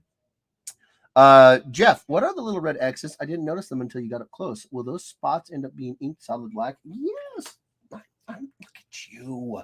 I'm so glad you asked. Let me get in there close for you again. Boom. Okay, so here's what. Okay, so this is traditionally what it looks like instead of the little red X's. Looks like that. Okay. Now, you're probably like, Jeff, what's the difference? Yeah, it's just the color. And so what I have found is that everybody I know who's an inker, penciler, all any of these jobs, you can without fail, you can consistently find that they will learn from those who've come before them, and then inevitably they will kind of customize the tips and tricks to fit them personally. Every inker I've ever known who was a traditional inker, they would put a black X to say we're filling that in a solid black. Okay.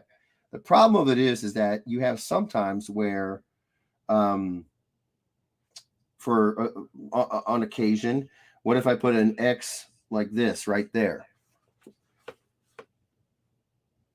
That's a bad example. What if I'm moving fast and I did an X like that right there? That second one. That one looks a lot more like the thrown lines that I have in the actual lit part of Wolverine's hand. And that's what I have found kind of gave me a little bit of a stumbling block. I found that when I'm working on my pages and I'm working on my commissions, that especially if I'm moving fast, when I go to throw those X's, that they can get kind of confusing even to me. And I'm the guy that put all those lines down. But yeah, I'll have a hard time remembering. It'll be like, oh no, where does the form end? You know, because I don't have everything I don't always have everything planned out in my head beforehand. Sometimes I'm doing that technique I talked about I think last time of drawing in ink, and so I'm figuring stuff out in ink as I go, and that sometimes makes it a little bit tricky for me to say, oh, okay, I was supposed to, that line was supposed to be this or that, you know. Or if I'm doing the real tricky is if I'm doing something that I get like super up close on like canvas, or I see a chain link fence at a distance, because they're just X's. The textures are just X's. So I had to find, you know, I learned that from my inker buddies. And then I was like, okay, I gotta find a workaround. JJ agrees, that works for me. And I think I was doing some commission, and I was struggling to remember what lines go where. And because I was working in color on this particular commission, I had colored ink, colored pins, and so I just started throwing red.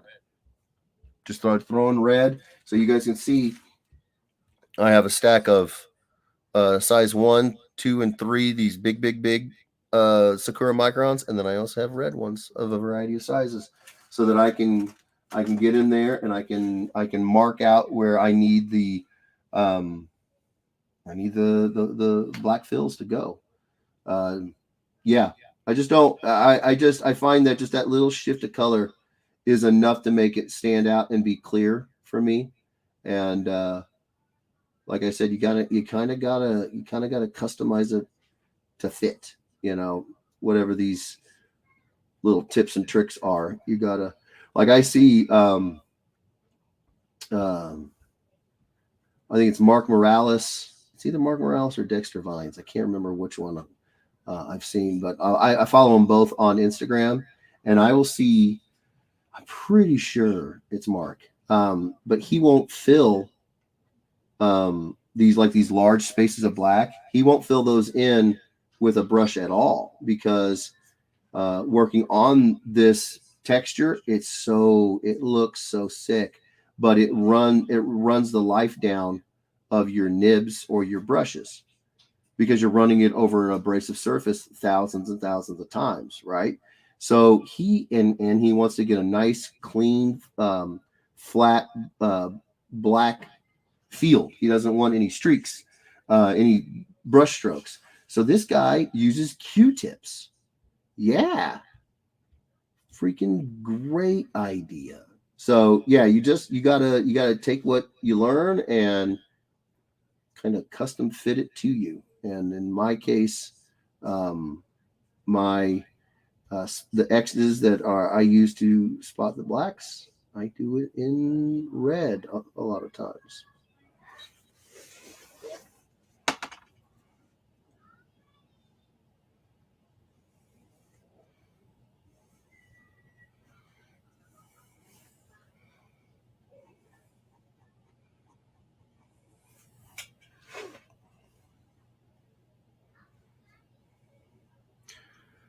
And you may be wondering, you may not.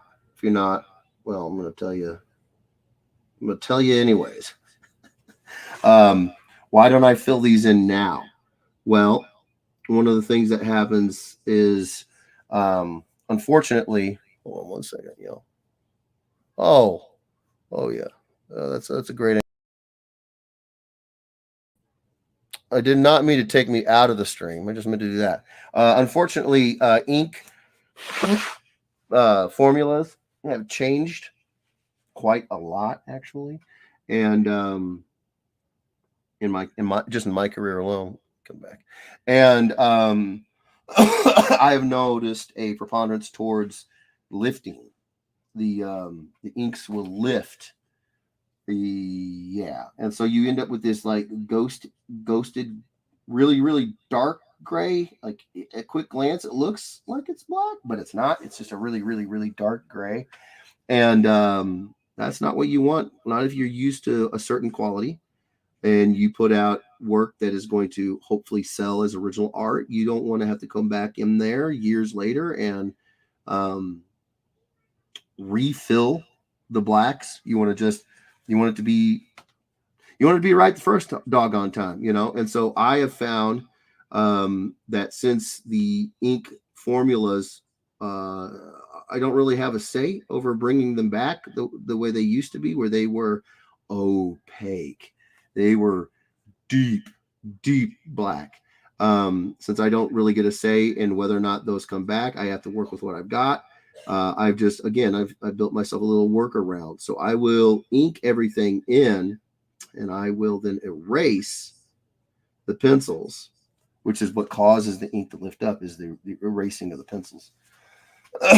And then after that, then I will spot the blacks, because it makes for a little less of that fade, a little less of that ghosted dark gray. I want these to be as rich, deep. Um, I want to be perfect. Todd Irwin says, Terry Jeffries, yep, I did. And after seeing it and the old photos and videos, I now understand why he told Joanne the moment he saw her, he was going to marry her. She was definitely the good looking lady back in the day. Oh, right. Alex Campbell says JJ Zilla for show. Terry Jeffrey says I watched Dexter Vine use a Q-tip for his big cover areas to save his brushes in one of his videos. Then you know what I'm talking about. So it is Dex. Okay. I watched both Mark and Dex, and well, because they're freaking amazing. But yeah, such a good idea. It's such a good idea.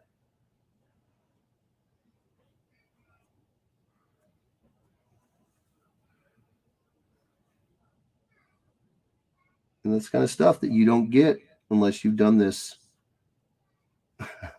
a lot. And that man has done. Oh man, he that's one of those situations where you could totally use the phrase. He's forgotten more, right? So he's forgotten more about inking than I know. Uh, yeah, that's 1000% true.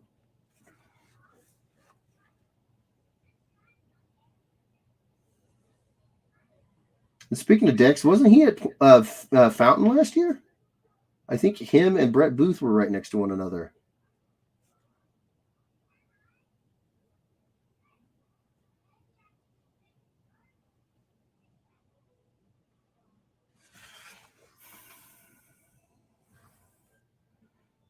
Yeah, I definitely draw a very jacked Wolverine in the brown and yellow. He is he is diced and huge. And I don't know. I always kind of thought that that's what Wolverine looks like. I mean, I guess I could be wrong, but the way I see it is, if their superhuman gift, if one of their superhuman gifts is um, super above human levels of strength, unless the character is specifically a magic based character and their ability to lift things is with their mind or with magic or whatever, if they're using their body, their muscles to Colossus a tank up over its head, or to Incredible Hulk it's a tank above their head, they ain't gonna be thin. They ain't gonna be little. They're gonna be packing muscle like a lot. And yeah, I've never quite understood that this change here in the last several years to make the characters um, less muscular if their power set is, I'm a Kryptonian god essentially, and I can lift what was it, 100 million tons? Was that how much the key weighed in All Star Superman? Some ungodly amount of weight. That dude's gonna be that dude's gonna be massive. Now maybe he gets a pass on the size because on not being an absolute freakazoid walking around in a suit at his regular job, but that's only because he's got alien physiology. Wolverine, however, it started off as a human. He wasn't Kryptonian, so um, he's super duper strong because he's freaking huge. So that's how I draw him. I gotta get a distance away, make sure I see it. See it from a distance. From a distance. Yeah, I went there. I went there. Let's try that one.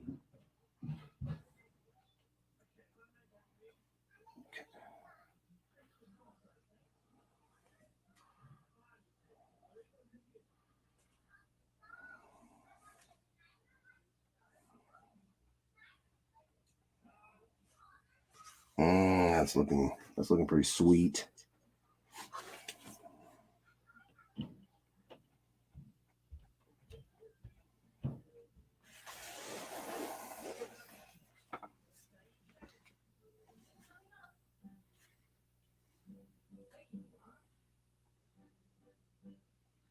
Boom. There we go.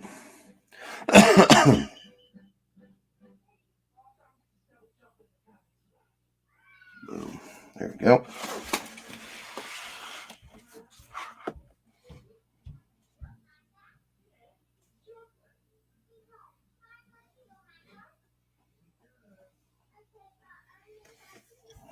Okay.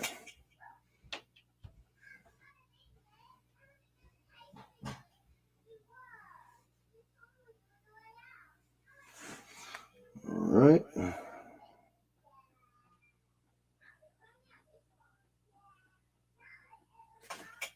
Yeah, that'll work.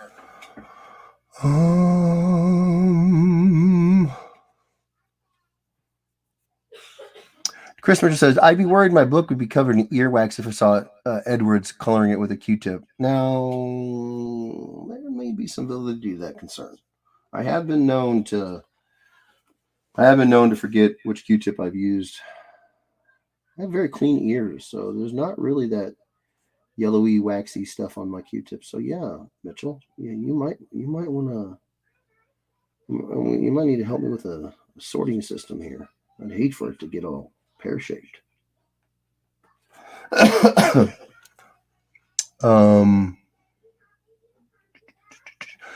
Terry Jeffrey says he was Ingot, a saber tooth from him. He was Ingot.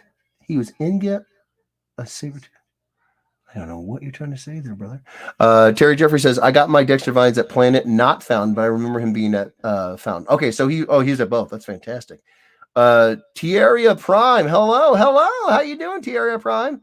Chris Mitchell says Wolverine skeleton is probably 200 pounds or so. Yeah, he has to be jacked just to lift his arm. Absolutely, yes. And so that's part of the reason why this like leaning up of these characters, it it just don't make no sense to me. It's like, dude, think about think about what that dude's literally built of. He's got the weight of your own skeleton, which your body is equipped to handle, which is fine. But then he's got all of his bones covered in an unbreakable metal. And nobody ever said adamantium was light. They just said he's covered. His bones are covered in it. And so I'm sitting here. I'm like, well, what if it's like a lot of metals that's really really strong, and what if it's heavy?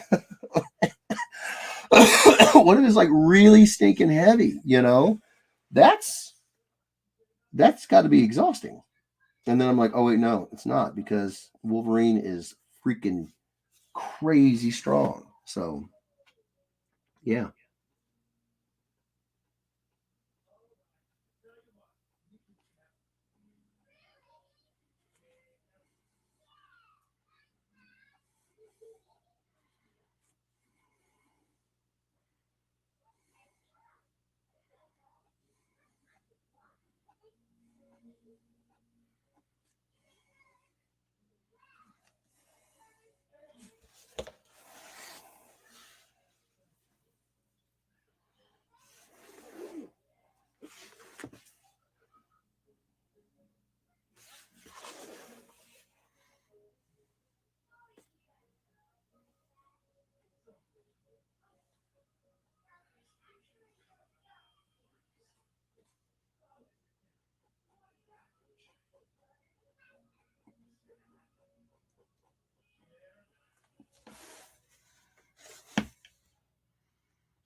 Sorry, I'm getting quiet. I get focused on this sort of stuff.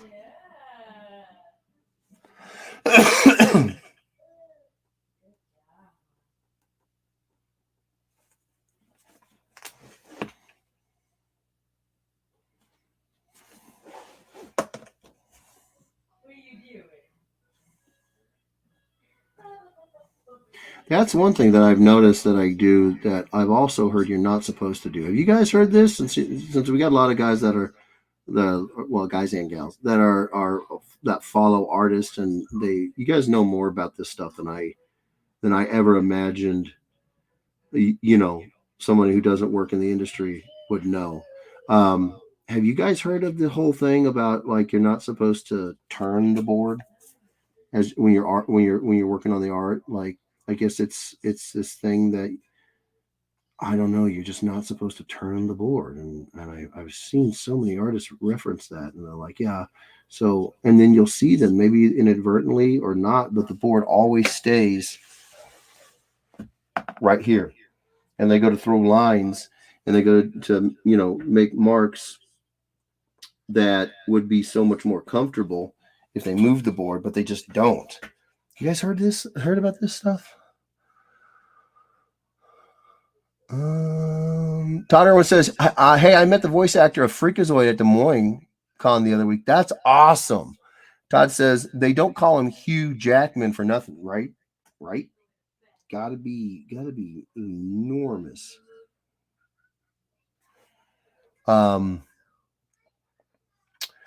Chris Mitchell says, Todd, your joke is almost as questionable as your taste in food. Ooh, rough. Tierra Prime says, did you see the new Transformers movie yet? No, Tierra, I have not had a chance to get out and see it yet. With everything going on with my son, he's had some health issues here recently, and then today I spent some time in a hospital with more family, just dealing with stuff. So no, we have been We've been getting, kind of catching some hits, um, which has made it difficult to get out.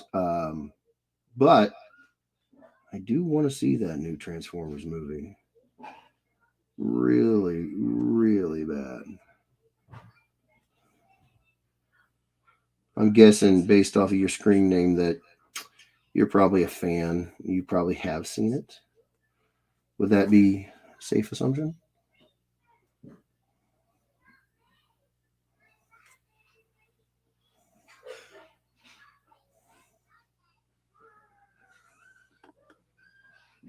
Oh, okay.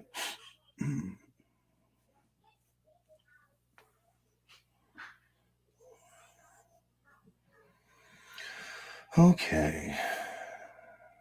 Nice, nice, nice, nice, nice, nice, nice, nice. Okay. Now,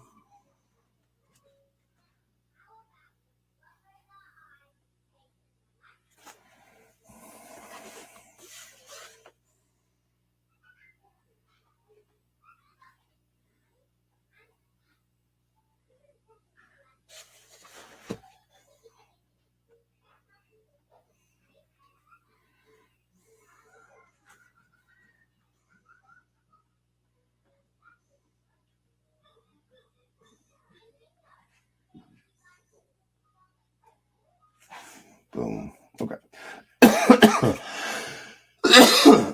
Excuse me. Sorry if I'm getting quiet again. I always do that. I actually found out a while ago that I used to hold my breath whenever I was drawing faces, and it's not like I go and like no, I was holding my breath. I would kind of find out because you know um, when you start to record yourself, and then especially if you listen to your own playback, it's impressive how good these microphones are, and they could hear me holding my breath, even though I couldn't hear me holding my breath. And I really try not to do that anymore.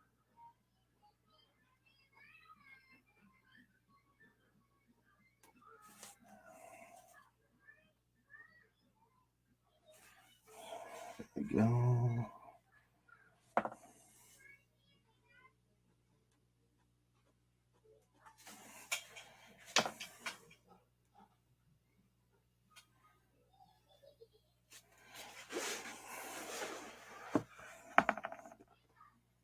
Here we go. Okay. Okay.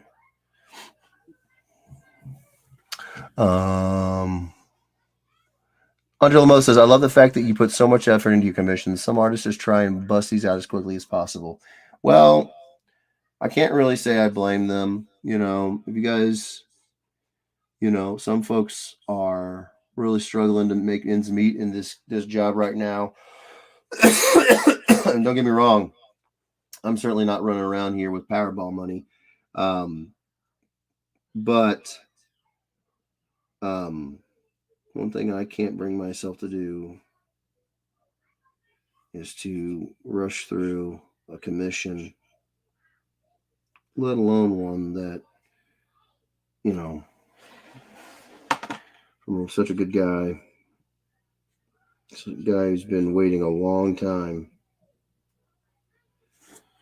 And besides, I got into comics as a job because, well, this is what I would be doing with my free time if I didn't get paid for it. I just like drawing comics. So, um, that whole thing I was talking about earlier, getting kind of hyper focused on stuff. It's easy when you're doing something you love. It's easy to get lost in it, and so yeah, I thank you guys. You guys give me opportunities to do this and kind of get lost in it by giving me the opportunities to do these commissions. So thank you.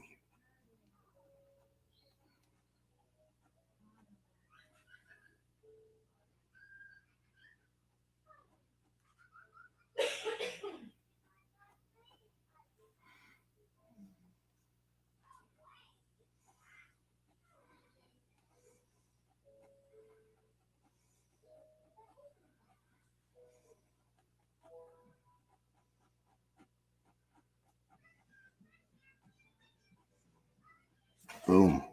There we go. Nice. Terry Jerry says, haha, so they contort their body instead of just turning the board. That makes no sense. Yeah, I know, right?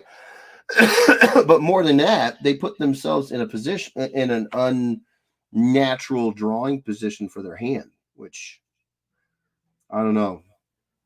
If I'm doing a job for 10 hours a day for the better part of a year, and I'm doing that same job every day for 10 hours a day for the better part of a year. You better believe I'm turning that board. I don't care. I'm not gonna screw up my hand just to see. That's the thing. I don't even know. I don't even know what the point is of not turning the board. Like, I want to say I'm not gonna injure my hand for something, blah blah blah. But I don't even know what the blah blah blah would be. I don't even know why that's a thing. I just know that it forever and a day it was kind of just this like thing. You didn't do that. You don't turn the board. I'm like, why? You can tell me why. That would help me out. I might even consider not doing it if there was a good breakdown of what's up. Am I preventing something bad from happening or what? And I can never get an answer. So I just kind of said, it is what it is. Then I'm going to do it this way. So we're going to go ahead and we're going to capture that form, and we're going to capture that form, and then we're going to capture that form. We're going to capture that form. Okay. We're going to throw.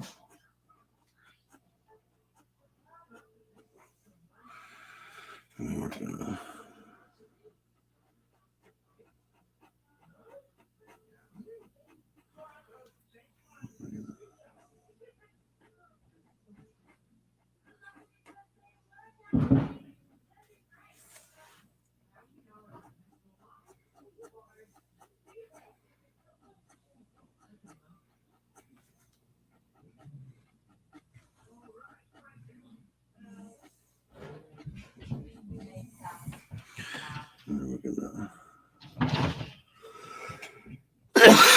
excuse me.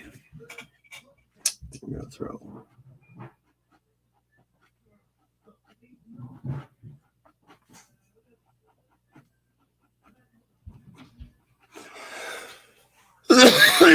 Excuse me.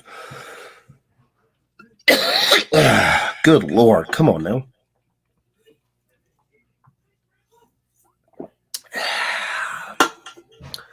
Oh, sorry about that. Finding out that it's part of my allergies. Again, I brought it up before. The whole post nasal drip. It just sounds gross. I don't want to keep talking about it. But that's the fun. That's the fun of it's part of the fun of allergies, I guess.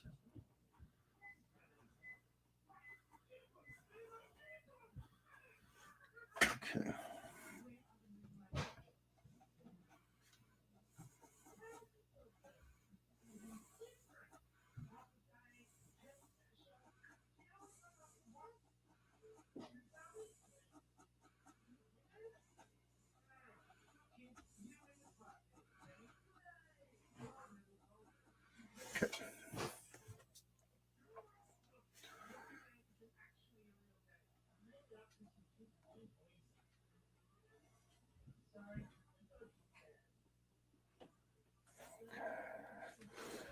Now,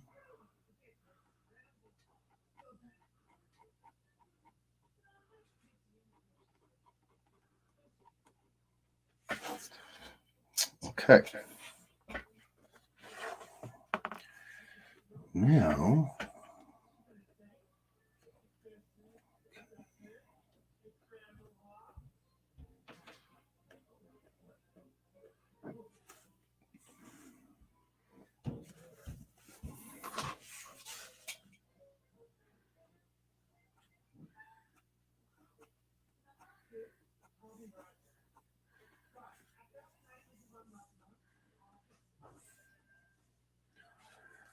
Okay.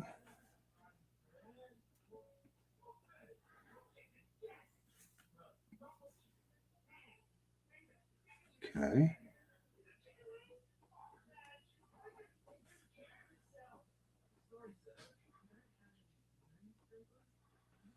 Okay. Now.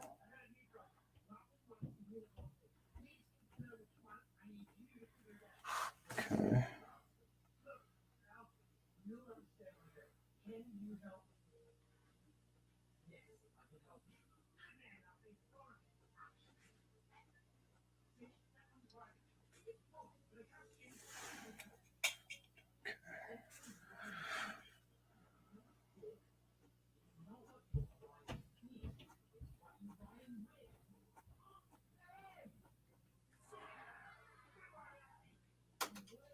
Okay.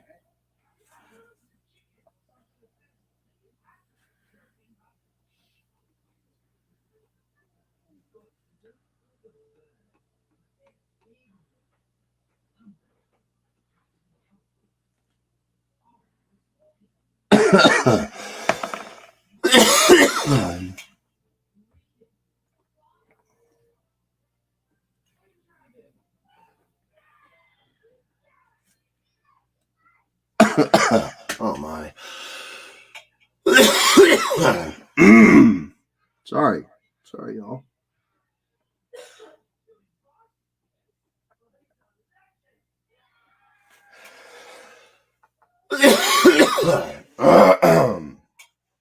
Goodness. Okay. Okay. Hold on 1 second, y'all.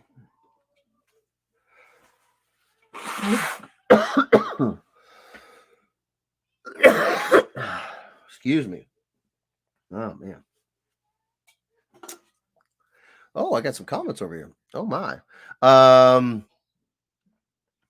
Never apologize for. Oh wait, no. Christopher says I could see not turning it for the pencils, but inking shouldn't matter if you stay pretty true to the pencils. I agree. I don't see why it would be a problem with the pencils either. I mean, if you're you don't want to hurt your hand, you know. Tierra Prime says hope he feels better. Thank you so much. He is starting to feel better. Um, Chris Mitchell said never apologize for shutting your cake hole. Oh, wow. Well, fair enough. Then he says Jeff definitely doesn't rush through commissions. Just look how much time he's taking to do my Ahsoka. It's true. It's true. It's years in the making. Forgot to mention I drew my OC character Tierra in live action. Oh, that's fantastic. Have you posted it anywhere? Andre Lemos says, do you ever get a commission or a job of a character that you really don't want to draw? Chris Mitchell says, my Ahsoka. Nailed it. Andre says, Chris Mitchell or a portrait of you. Nailed it. Miguel in a Cubs banana hammock. Nailed it. Chris Mitchell, Andre says, Chris Mitchell, no, he enjoys noodle doodles. It's true.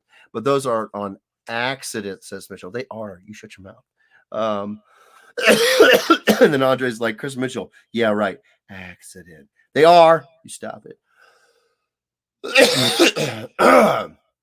Any character, is that what you asked? Character or a job that I well, yes, Andre, I have been offered jobs to work on projects that I am not interested in. A good example would be political books, mostly because I don't care about politics. I don't know if I ever have. I don't know if I ever will. Um, I'm one of those cats that it turns me off to hear overt political messages in music or any of my escapism.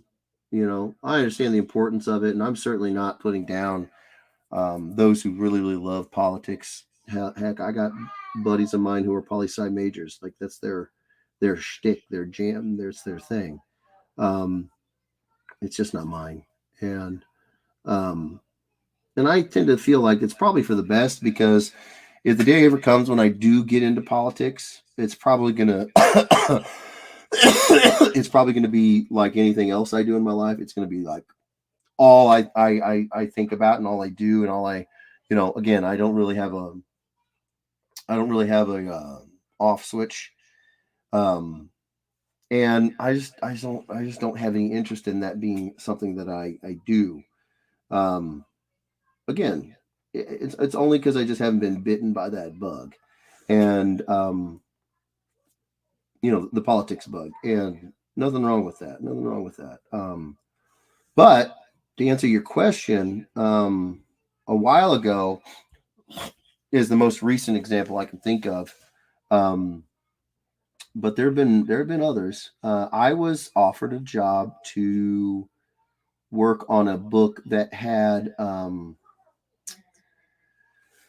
so they had they had set up a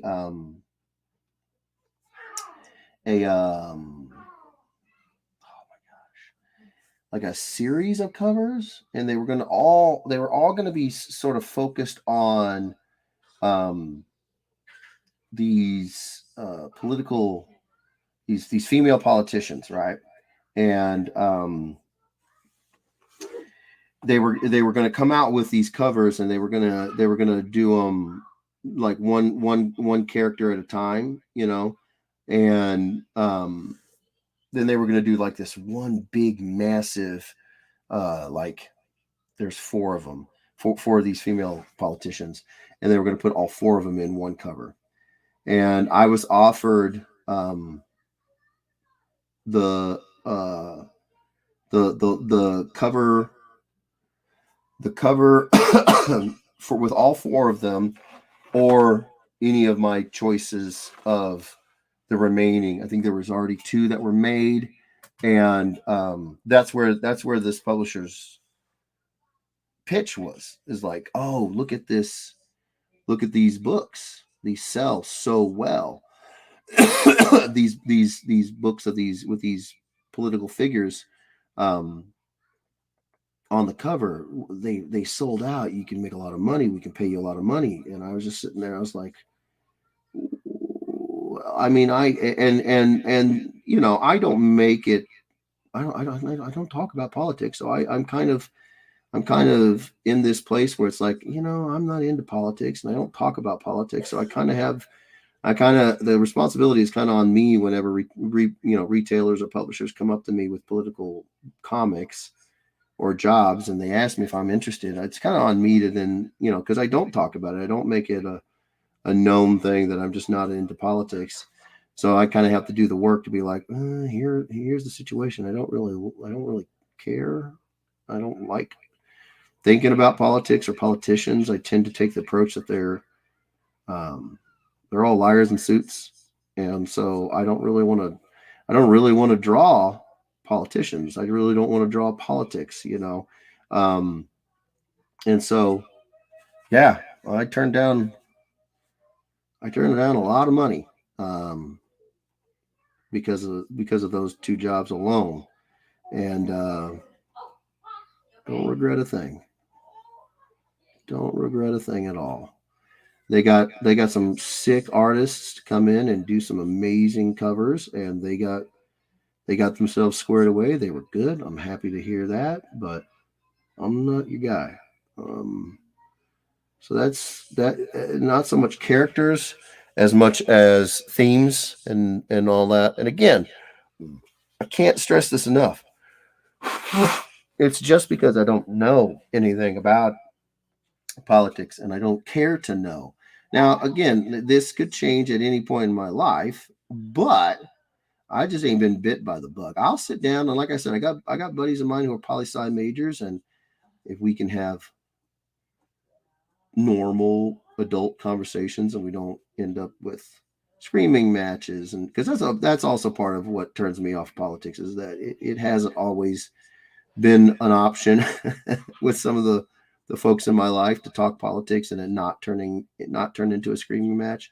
And I just don't have any interest in that. Even if I don't know anything about politics, if I want to ask questions and learn, that that has to be met with somebody who's not going to then respond by screaming at me because I don't know, right? And so that happened a lot, and so it's just a lot. There's a lot to why I'm not big into politics, but yeah, walked away from a serious amount of money um, for those covers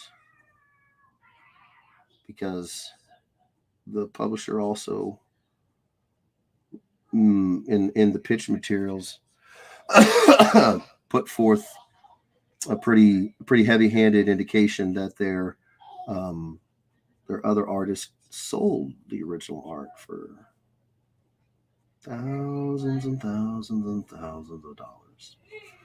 And I was like, nope, nope, it's not my thing.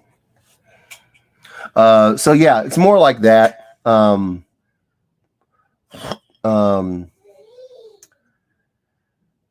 Chris Mitchell says Jeff's least favorite character to draw is that lame Darkhawk that isn't Connor. He's my most favorite. Angela Mo says I'm not a political person as well. I just don't like any politicians on either side. Yeah, that's where I'm at. You know, I had an opportunity when I was a younger buck to get involved with politics through a pretty reputable sort of pathway, and I chose not to do it for a number of reasons, mostly because it was going to get in the way of football season, and I wasn't going to miss 2 days. But also, to be fair,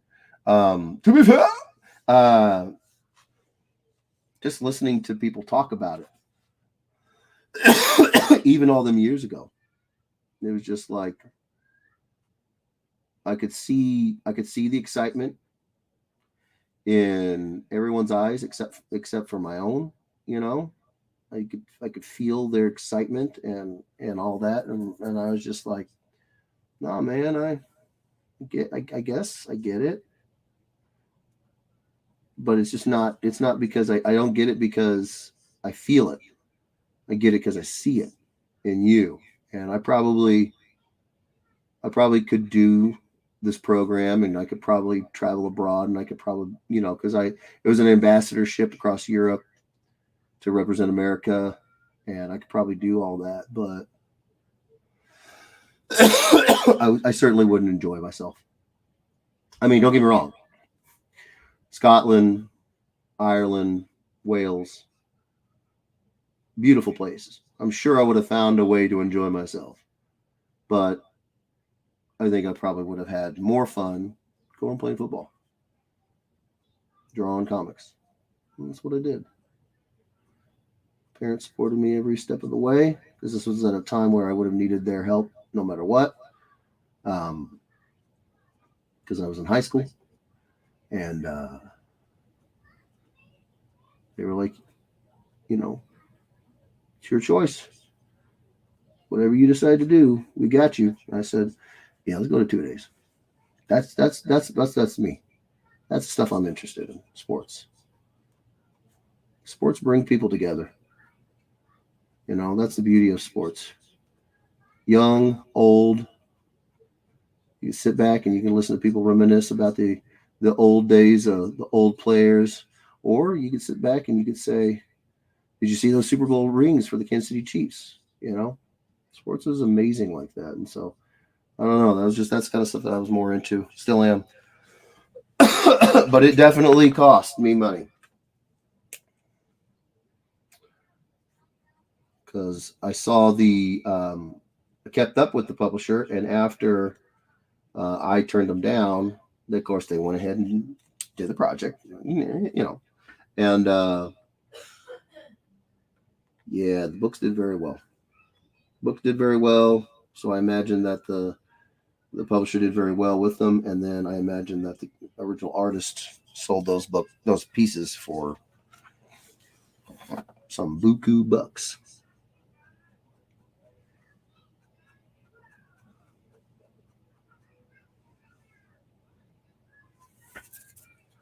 So yeah, that's a little bit more along the terms of stuff that I don't like to draw. That, and This one's a difficult one for me to find the right verbiage for without it sounding silly. I love, love drawing the figure. I love drawing the figure. It's the most complicated machine on the planet, the human body. Um, and I just love drawing the figure.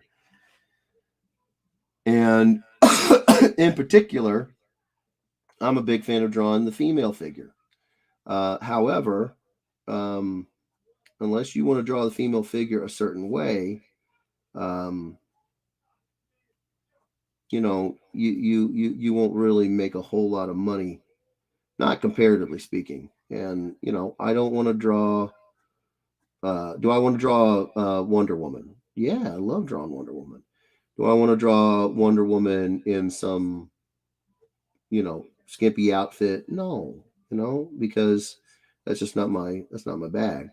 Um, it's not my thing. So there are some things I don't like to draw, but it's more like, I guess it's more the theme of what the drawing is about and how it's executed. Again, I love drawing me Wonder Woman. Do I want to draw some how do I put that? Some less than fully clothed Wonder Woman? No. You know what I mean? So it's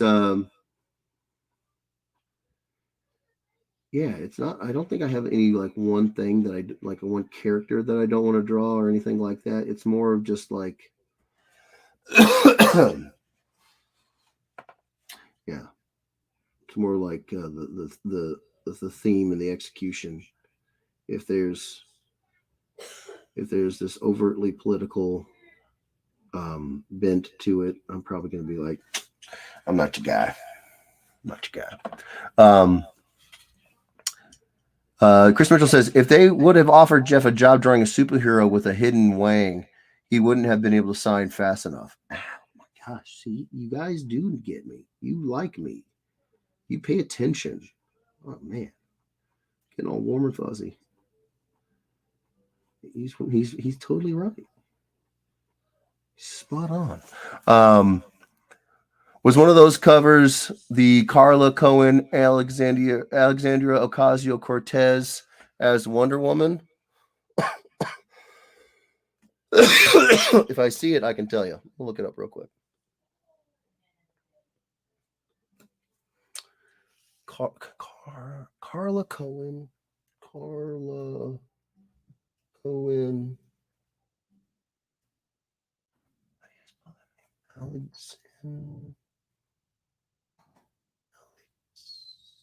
Alexandria Ocasio.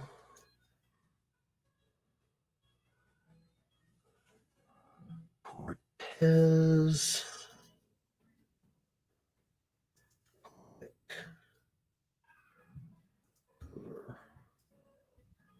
See if this is the one. Images.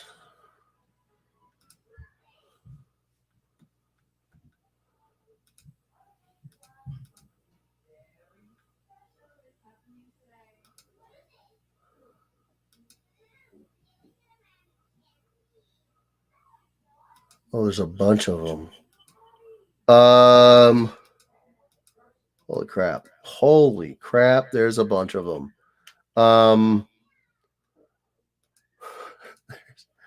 There's a lot more of these. Alexandria, am I saying her name? You guys will tell me if I'm saying her name wrong or right. Yes.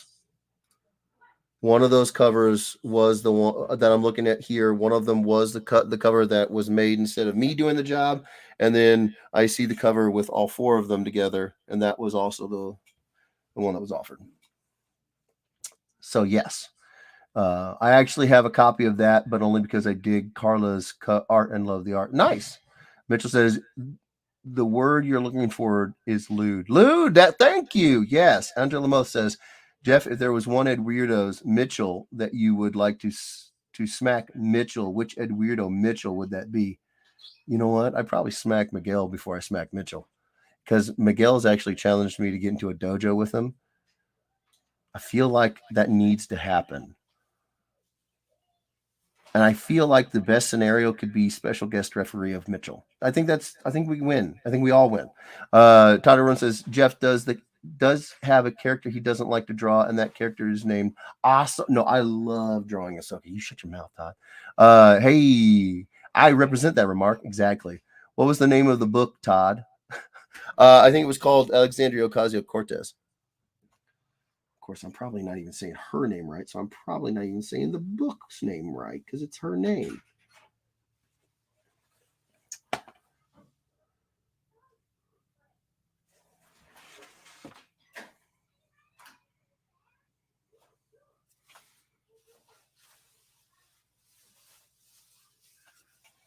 Okay.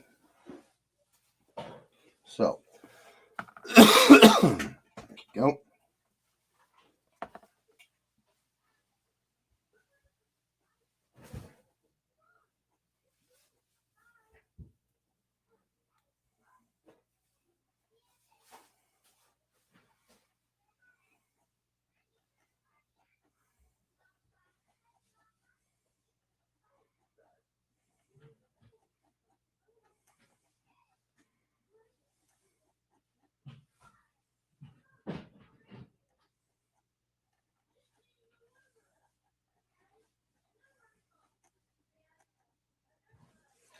Yeah, that was a that was a book that was offered to me.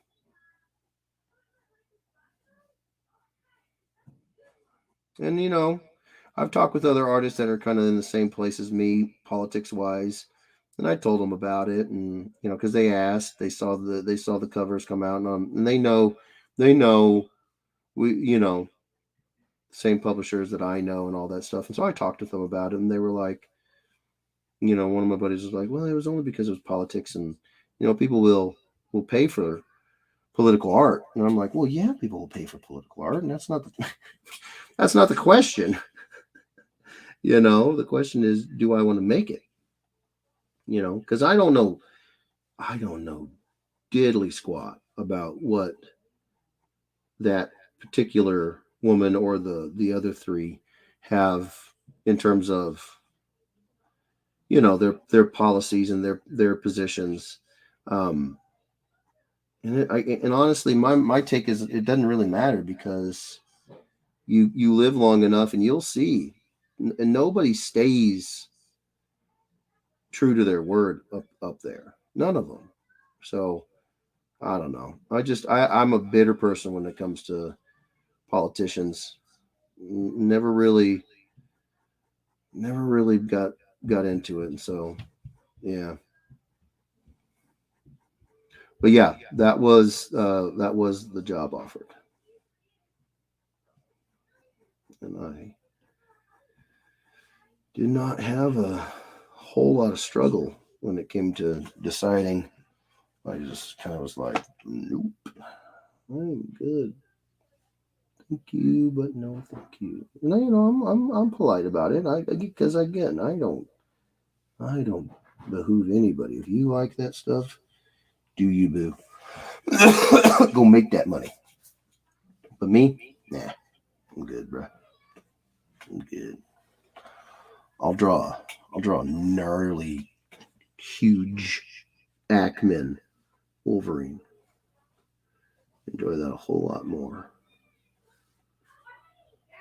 So I am enjoying this. This is fun. It's funny you guys should mention Joe Rubenstein.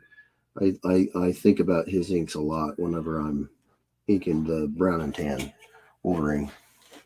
I can't do them because he's a freaking master, but I think about it. I thought it was funny that you guys brought him up. Dude's a wild man. Absolute wild man.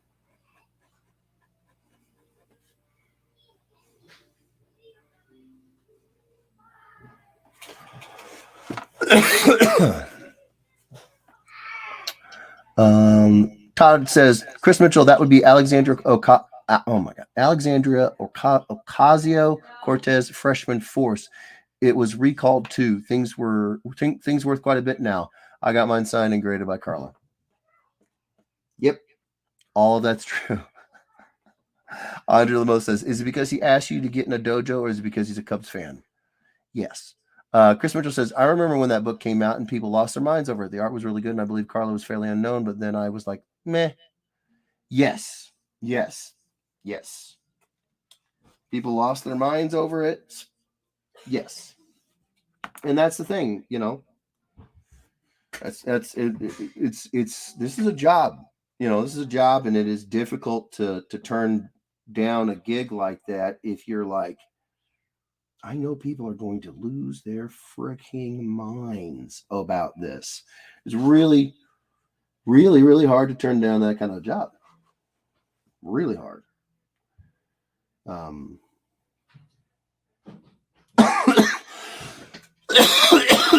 But yeah, you just gotta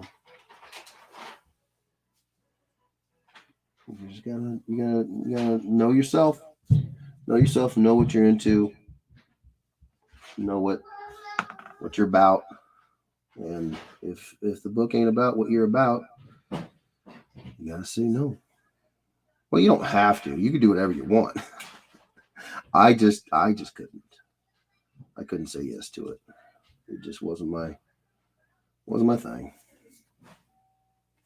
Here I am talking like Mr. Rogers. To thine own self be true. No, you got. I'm not nearly perfect enough like Mr. Rogers.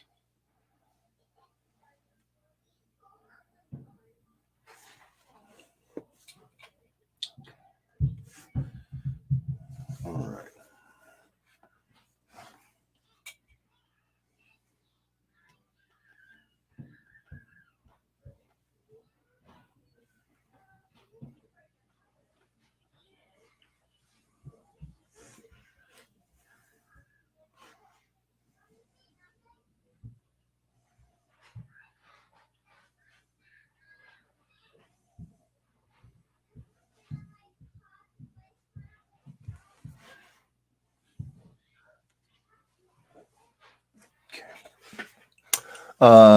You could have been Jeff Rubenstein, just saying. Yeah, no, now that. Oof. That's a tough one to think about. Tough one. Not wrong.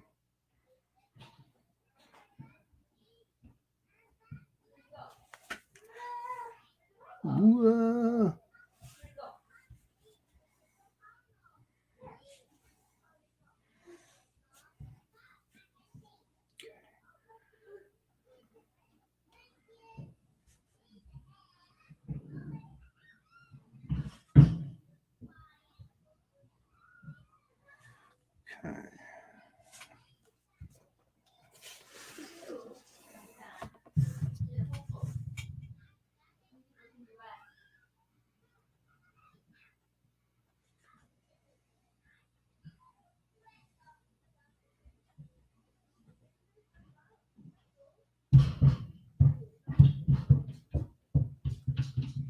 Sounds like somebody's rolling heads literally up there.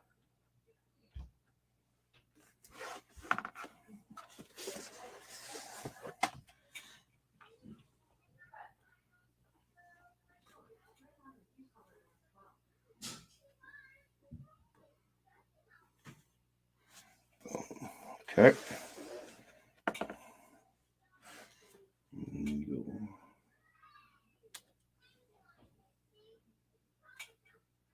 No, but that is a really good question because, you know, there are some things that, you know, everybody's got their I think.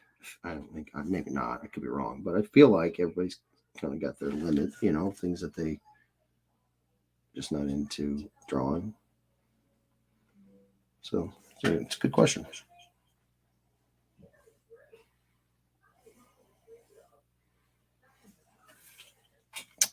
Are you still only taking convention commissions? Says Dennis the Menace. Yes, sir. till I can get these done and out the door to the people who have been waiting patiently for a long time now. Until I get caught up with these, I'm only doing convention commissions. But as you can see, I'm busting these out pretty good. We're moving at a pretty good pace here, so it shouldn't be. I hesitate to say it shouldn't be too long, because then as soon as that happens, I know I'll get slowed down. So, but I feel confident that it shouldn't take very much longer till I'm all caught up. And then I can do an on. It's just mostly just like about the bandwidth of what I can handle right now. Every time I feel like I'm getting to a place where it's like, oh yeah, we're doing all right. Then it's like, boom, you're going to the hospital. Oh, right. Oh, boom, you're getting an adult earache, not earache, ear infection, and you got to go get your ear worked on, stuff like that, And so it's like, you're like, come on, can things just kind of chill so I can feel like I've made some progress. That's kind of where I'm at right now. So I'm just kind of hustling these out, not hustling, but you know what I'm saying, working them, and yeah, as soon as we are done with these, we're going to be opening up the commission list.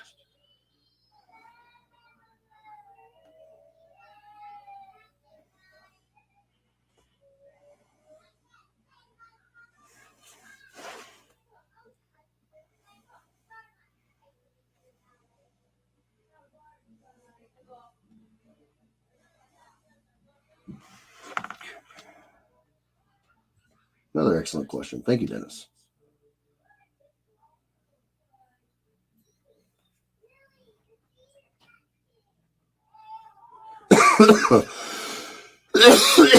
Excuse me. So sorry, you guys.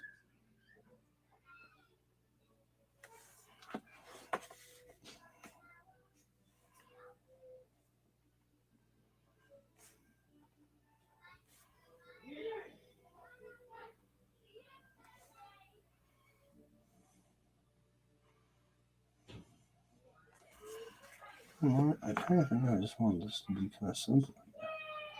Simple form. Yeah, that's better. Yeah, I like that better. Yeah. You. Yep.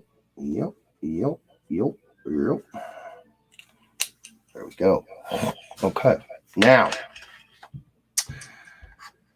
how long have I been boring you guys to tears? Okay. For a little bit. Okay. Facebook user says, finally here, ladies. The party can start. That definitely sounds like Miguel. Facebook users, I got a nasty ear infection when I learned how to swim a year ago. Is that still Miguel? Have you ever added an extra muscle just for the heck of it? That's a good question. So there are folks that have a little bit more of a stylistically free approach to how they render their characters. And me, I'm not so like dead set that it has to be XYZ muscles. Now, granted, it's got to work, and I admit my brain is very kind of functional first approach, like I build up armor on characters, or I build up this or that, trying to keep in mind the functionality of the armor or whatever. I can't help that.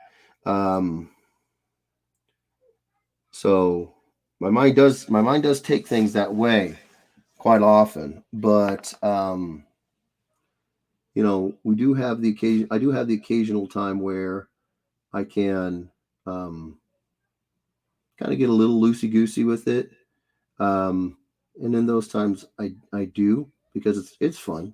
It's fun to take a break from running through sort of the anatomy book in your head. Um, but then again, on the flip side of that token, it happens so rarely that you would think, oh, maybe what's really happening is that I'm just ignoring the opportunities because it does happen so rarely that I steer away from my known knowledge of anatomy, and b um, I just like drawing the human figure. I always have. So yeah, I mean it can happen. It has happened, but it's super rare. And I tend to think that part of the reason why it's so rare is because like there's got to be like a part of me that's just like, nah, let's just leave that. Let's leave that quadricep at four heads. Hence the name quadricep. Um, yeah, but some artists do, man. Some artists have built up quite the interesting style, kind of breaking the rules, so to speak. Not that there are rules. Well, I guess it depends on how you do your art. I tend to say, you know, I tend to gravitate towards the idea of doing fairly realistic art, but not everybody does. Some people want to be able to just draw, 12 abdominal muscles, and in some places, like in certain anime and just certain forms of art, comic book art, or anime and manga, um, is very very well received. So some people make it work, man. But me, I tend to stick to what I know when it comes to the anatomy. Mostly because I've spent a lot of time studying it, and I spent a lot of time studying it because I found it fascinating. I still do.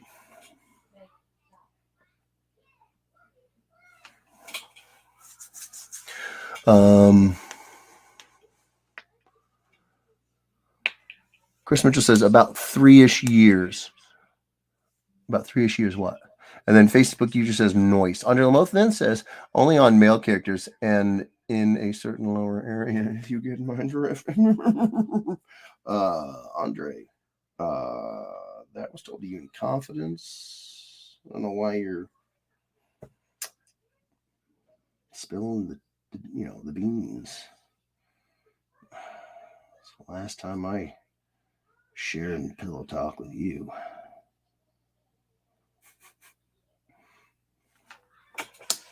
Okay.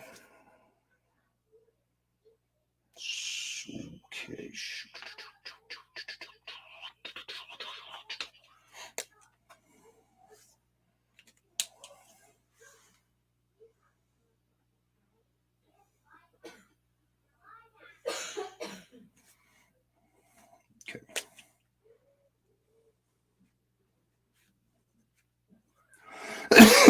Excuse me.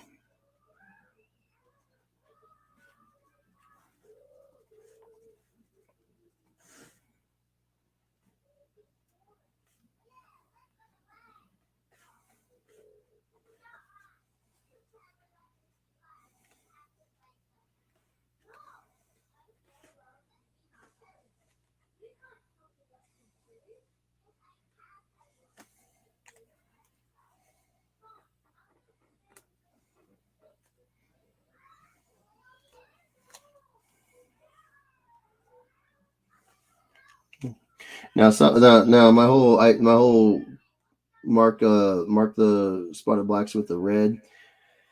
I mean, if the shape is small enough, and I'll probably still not see it because it is so small, I'll go ahead and fill it in now.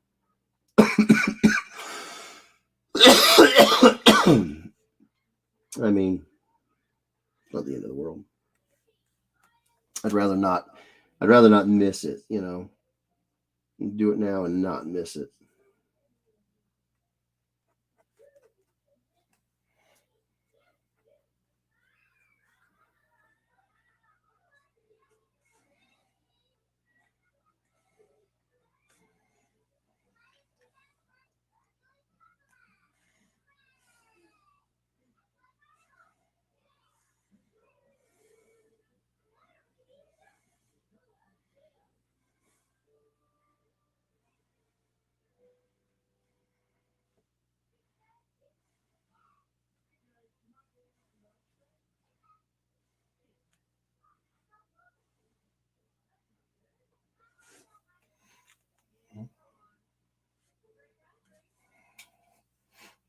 Okay.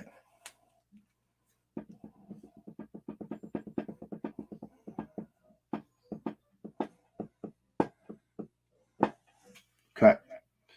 We're gonna knock out these reflections next.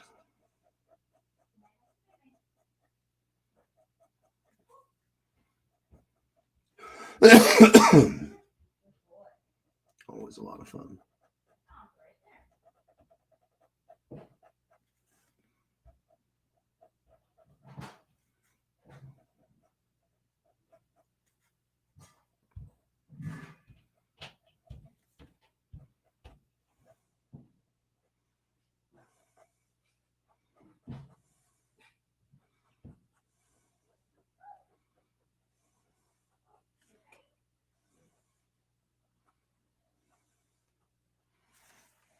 Okay.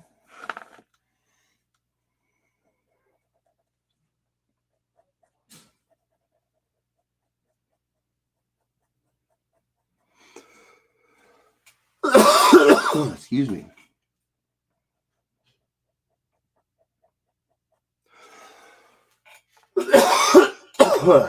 Good night, man. Here we go.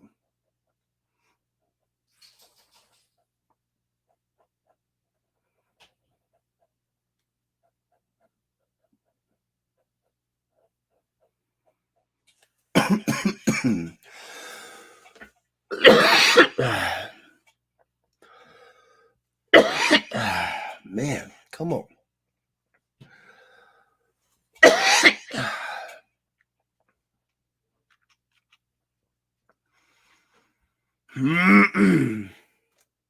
Ah, man. Hey, babe. Kimberly. Kimberly. I think she's too far away. I'll make it.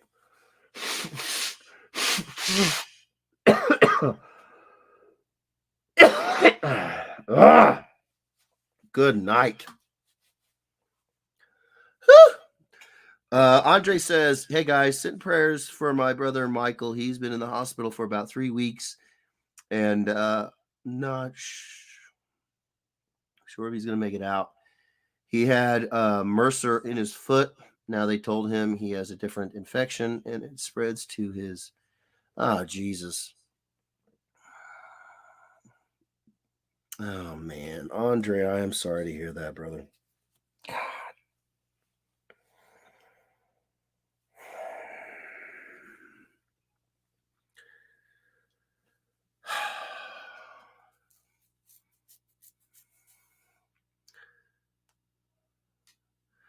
Tieria Prime says, take a cough drop or some warm soup. Yeah, I normally would, except for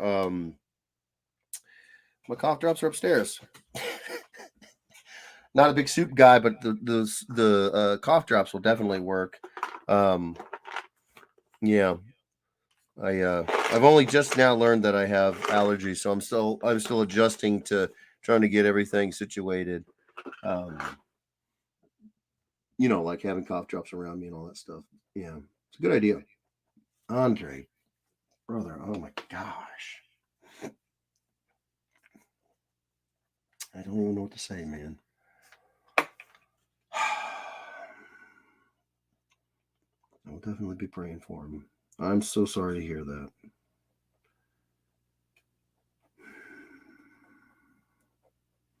Dang.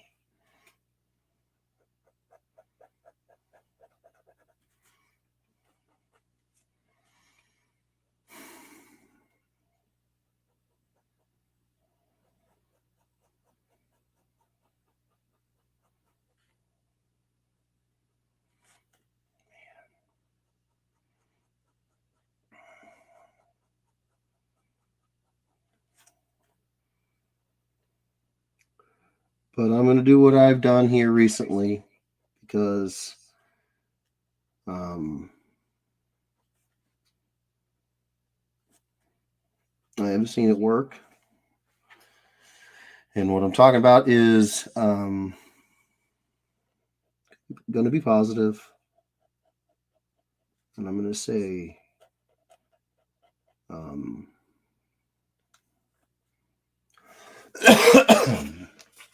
and I'm going to say medicine can do amazing things nowadays, man.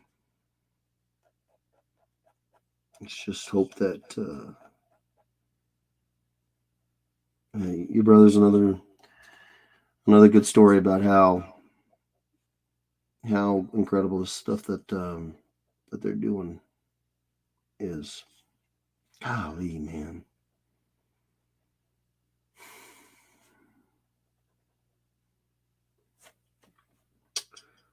Yeah. I hope it works. I really, really do. Really, really do.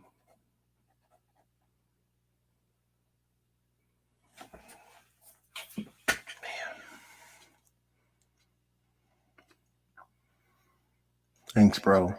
Thanks, Terry. Andre says, yeah, I just, I wish stuff like this wasn't something that any of you guys had to deal with. You know?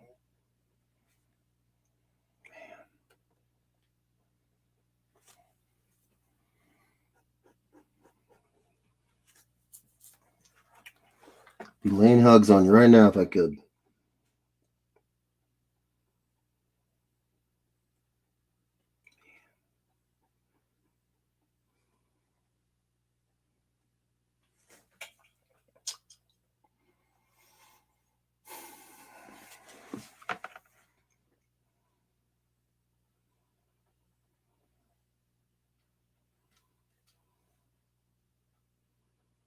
Sorry, I'm getting quiet again, you guys. I think a lot on this stuff, this sort of stuff.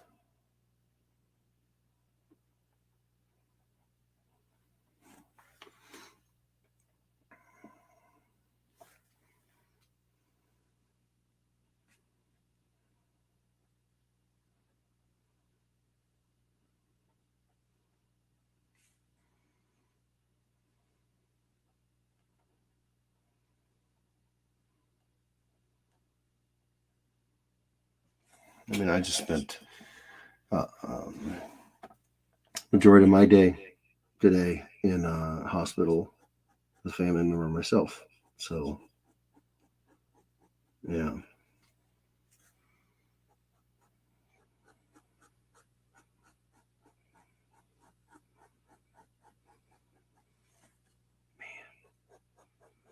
I love you, bud. We all do. If there's anything you need, you just let us know. You got the prayers. If there's anything else you need to talk, let us know.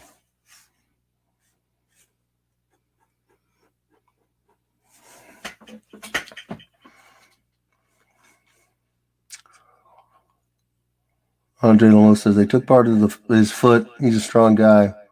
I'm sure he will do fine. He says, but no one could ever but no one. Well, one could never have enough prayers. And he says, thanks, Mitchell. Yeah, no, you definitely cannot have too many prayers.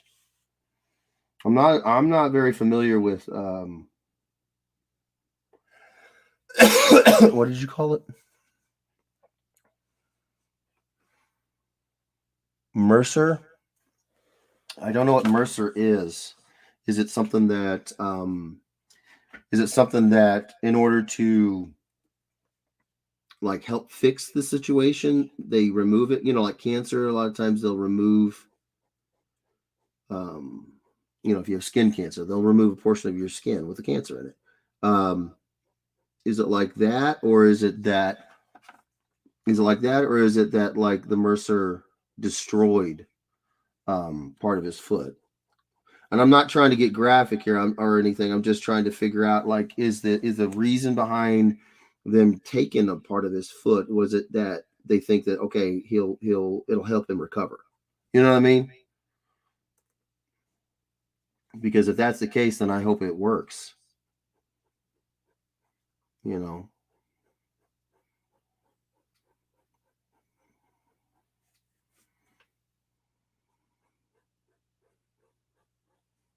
I'm gonna have to look up Mercer now.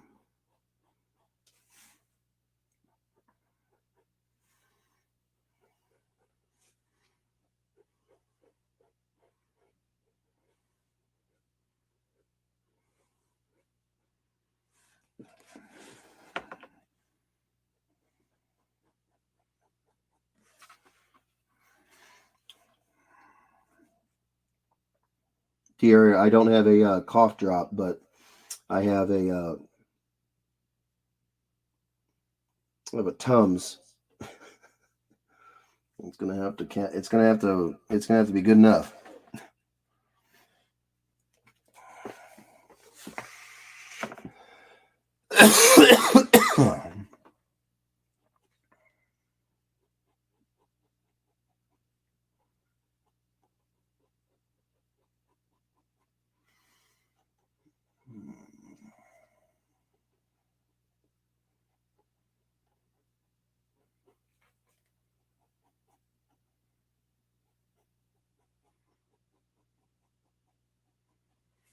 There you go.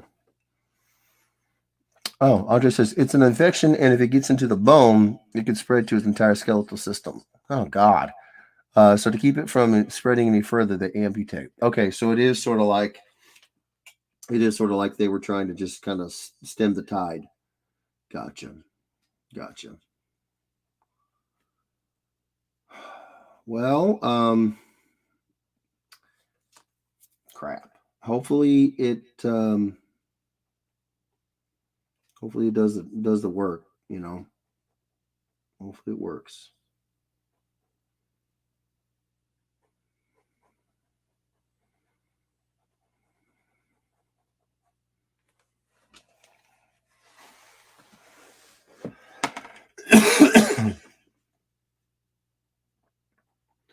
That plus they're doing the ibuprofen, the antibiotics. So it sounds like they're attacking it from a couple of different angles. Man, I hope it works, brother.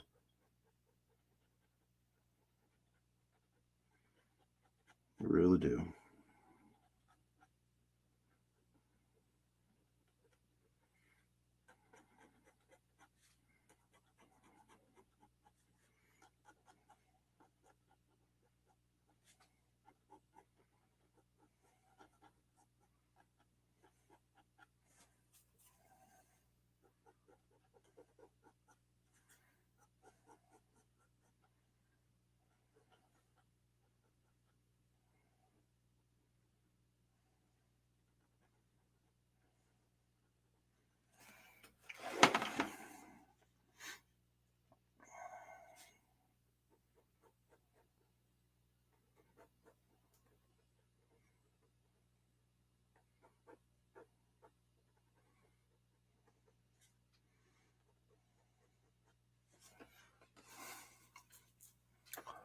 I have to wait until Monday to speak to his doctor. Okay, that's not awesome. Jeez, man.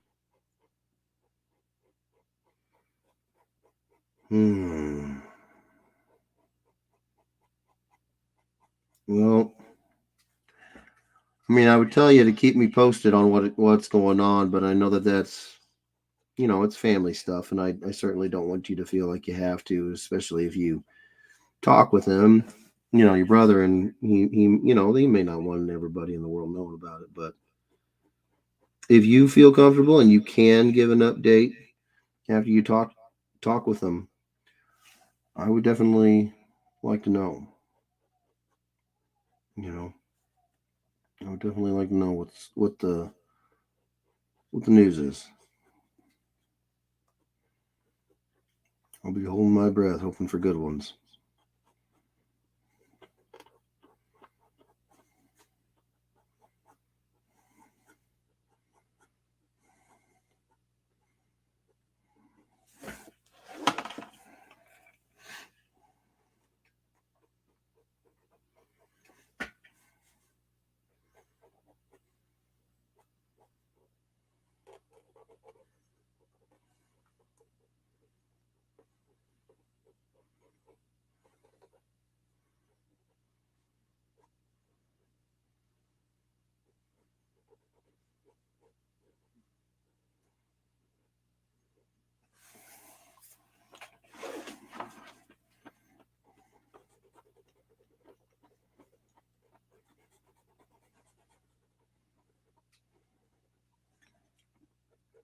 I can't tell if this pen is if the nib is destroyed from the texture of the paper, or if it's running out of ink. Well, it just goes to show you, Dexter Vines knows what he's talking about. Keep his tools working for longer by managing the miles on them. Bust out the Q-tip.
Okay. Now, start the cleanup. And of course, you inevitably always find something that you forgot, some line or some transition that you forgot. So I know I'll have something I didn't see.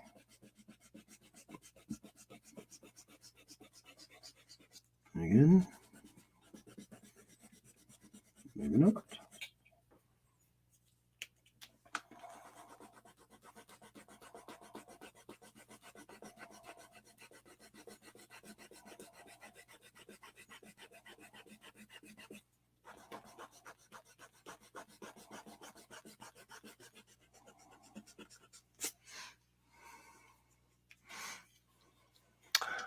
Andre Lamos says, "I'll keep you guys posted." Thank you, brother.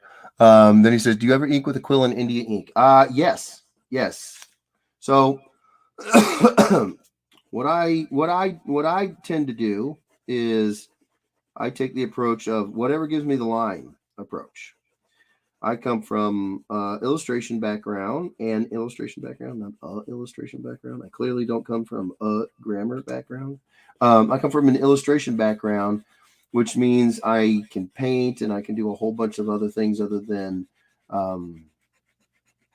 you know, line art with black and white ink, or black ink over white paper. And one of the things that I learned along the way was some painting techniques. And in painting, you can kind of, especially when you're doing plein air painting, and you got a short. For those who don't know, plein air painting means on site. Out. If you've ever seen images of artists painting like trees and whatnot right outside in the grass, painting the trees, that's plein air painting. Um, um, and the idea is that you're trying to capture the light, you're trying to capture the shadows, you're trying to capture the tone, the mood of the day. You're trying to capture all of this stuff, but you're also trying to do it on a bit of a time crunch, because every single second that goes by, sun moves a little bit in the sky, and by doing that, subtle shadows shift, subtle tones shift. Um, it's essentially the entire impressionist movement. Um, Point is, when you study that sort of stuff, you pick up tricks, you pick up tips, you pick up things that work, and then you're like, oh, see if it works in comics. And most of the time, no, they don't. But sometimes they do. And one of those things is, I learned that comics can be enhanced. My comics can be enhanced by using tools without any preconceived notion, is essentially what I'm trying to say. Because plein air painting taught me use tools without any preconceived notion of their quote unquote right way to be used. If you can use a fan brush and get it to do something that you want it to do, who cares if it was quote unquote the way it was meant to be used? You got it to do what you wanted it to do. Dunzo. Game over. You're good. And so that kind of freedom I learned in application of tools in my painting studies. I carried over into my comic book and said, you know what? Whatever mark I need, if this tool gives it to me, I'm going to use it. So yeah, I will. I'll use crow quill if that gives me the mark that I'm looking for. Heck yeah.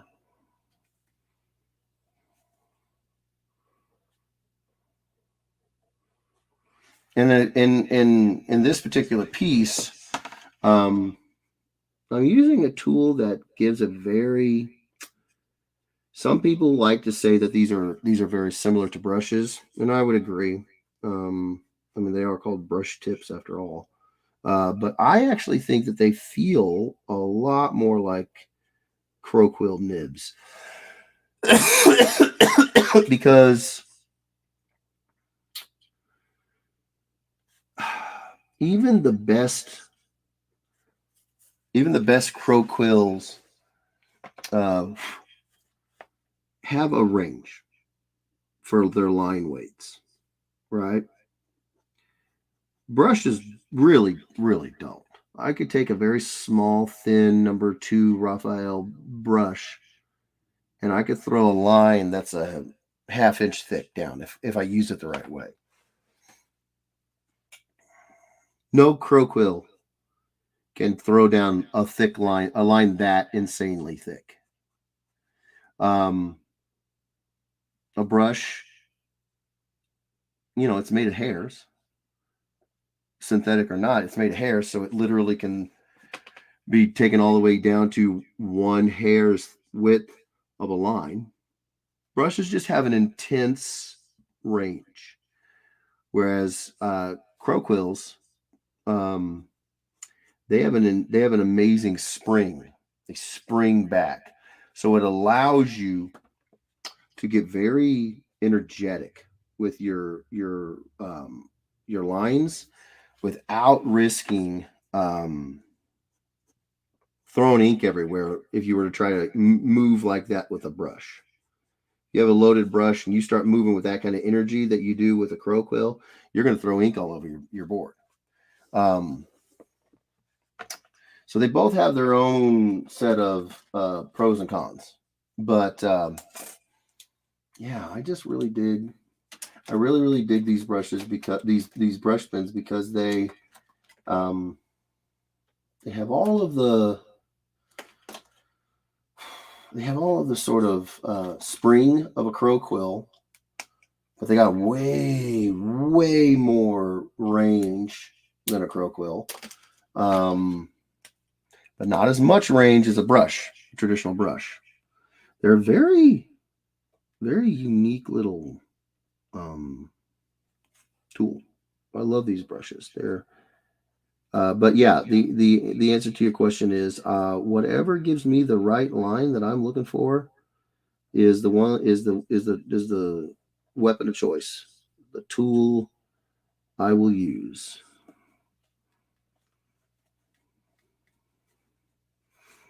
So for anybody who doesn't know, this is called a French curve, and what it does is it allows you to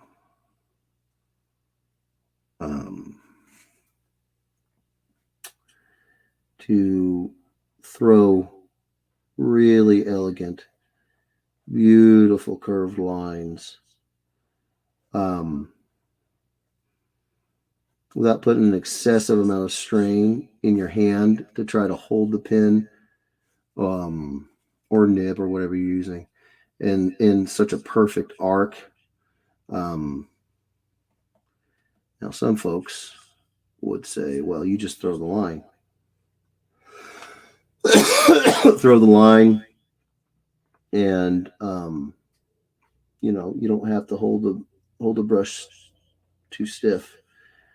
And to those folks, I would say, yeah, no, you're right. Except for I come from a traditional illustration background, and these are draftsman tools that are extremely common in illustration.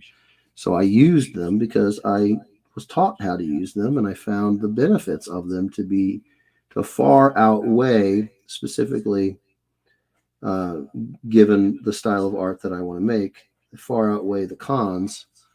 Cons always being that, oh, well, it's too perfect. You lose that organic quality. And I'm like, yeah, but I can make that up in other ways in these pieces.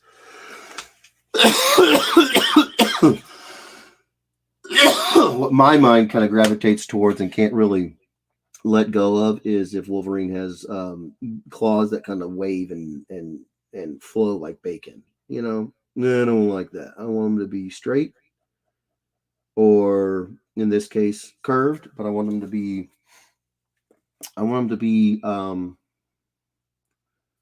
particularly mechanical. And I know that is a word that a lot of artists actively do everything they can to stray away from their art feeling mechanical, and I do as well. But your body is a machine.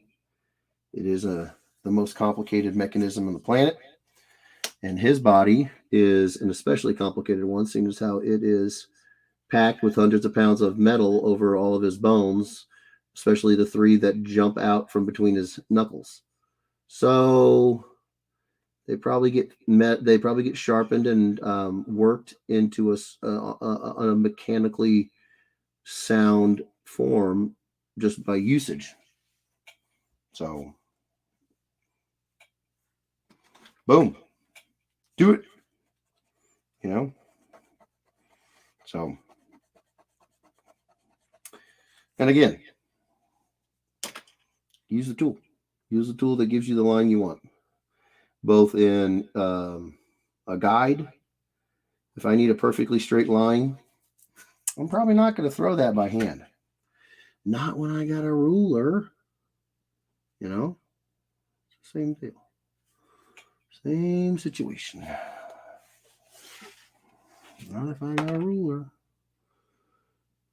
You guys are probably like, oh, well, hey, we're pretty much done. We got All we got to do is spot the blacks. And I would say to you, nope. We got a couple other things we got to do other than that. Because I am not one to shortchange cut corners. I'm not going to skimp. But we should be able to get this done tonight. I'm very excited about. Very excited about. The completionist in me, the person who gets the side of my brain that gets irritated when I sit down to do something and I don't get it done in the time that I allowed myself, will be very, very happy to hear that we should be able to knock this out fairly quickly. And I told you guys, never fails. I always forget something. And here I forgot to do the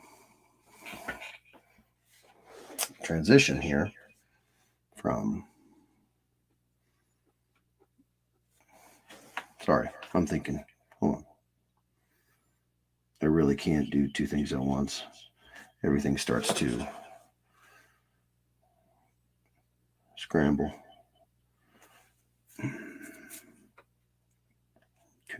so that'll go like that. And then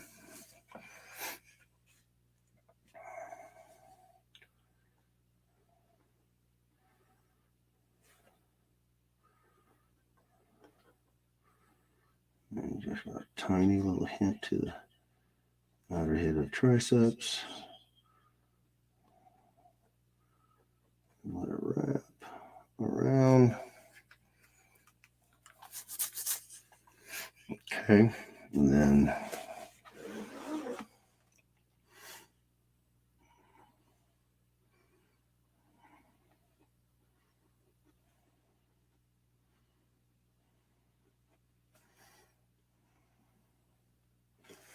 okay, and then that one will go.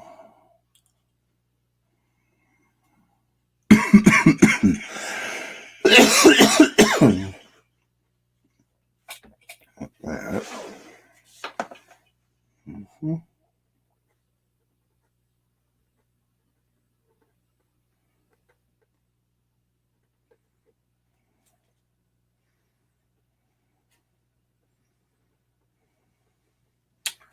Nice. Okay. Cut.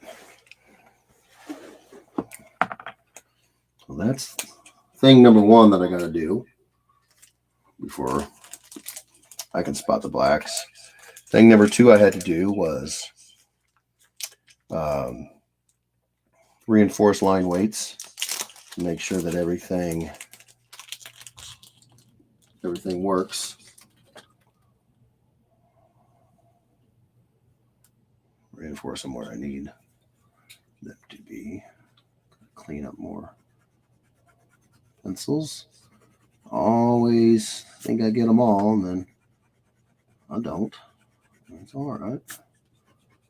We got more click erasers.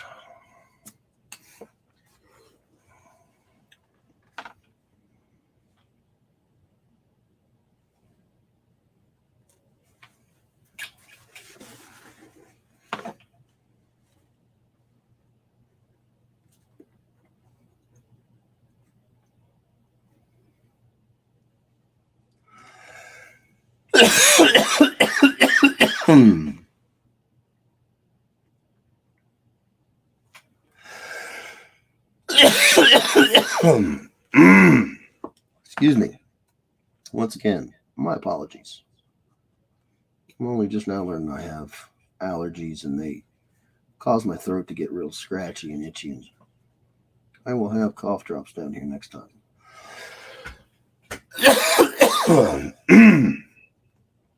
All right. I feel like we're pretty good on the line weights. Everything's stacking quite nicely. Okay. Last, but certainly not least,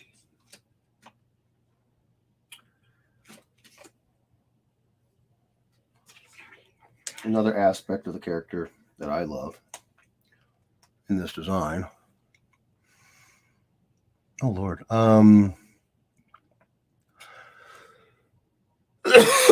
Mitchell says, I can see something you forgot. My Ahsoka. Oh, nice. Terry Jeffrey says, that's what my arm looks like when I flex. Oh, I've seen it. I know. Chris Mitchell says, you got to flex to look like that? Weak. Terry Jeffrey says, I'm very happy to hear that also. Hear him call you weak? Mitchell, you've broken him. You shouldn't be happy about that, Terry. You should slap him.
See, like this. This is a great example of what I was talking about earlier.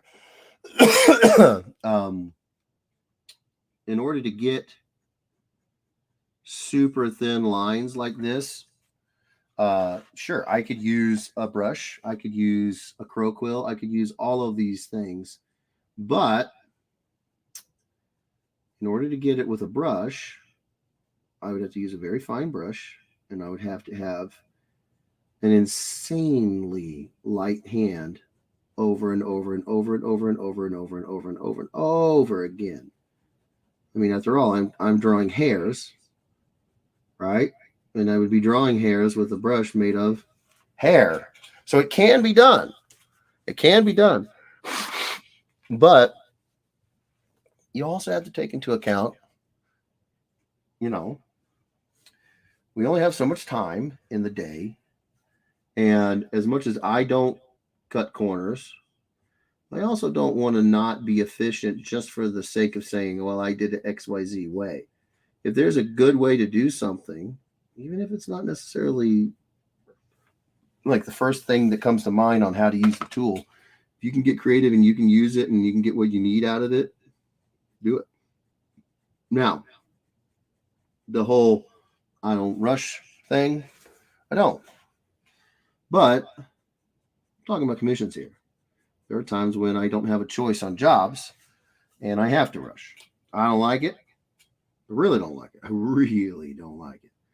But again, I don't always get a choice in the matter.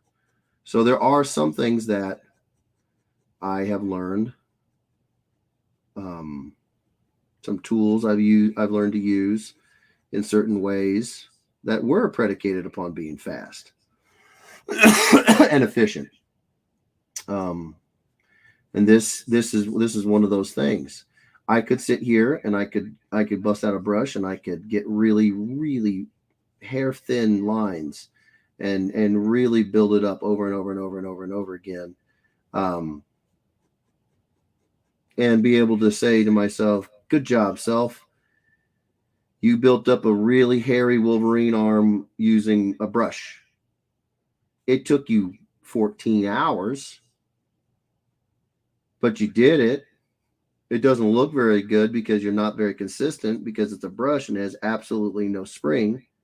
It's all give, but you did it. You know what I'm saying? It would be something that was a lot more about me being able to take pride and being able to do something, even if it wasn't all that great, just because I can then just so I have the ability to say I did it. And that I don't want to do on somebody's piece. I want to give them the very best that I can give them. So in this case, the very best I can give them is a tool used in a way that on top of giving me exactly what I'm looking for, also, yeah, it does. It does move fast. This is it's obviously not a hair, but it makes a really convincing hairline. That's all that matters. Does it look like the thing I'm trying to draw? In this case, at this size, at this scale, yeah, it looks like the thing. Who cares if it's faster? Sometimes it's okay.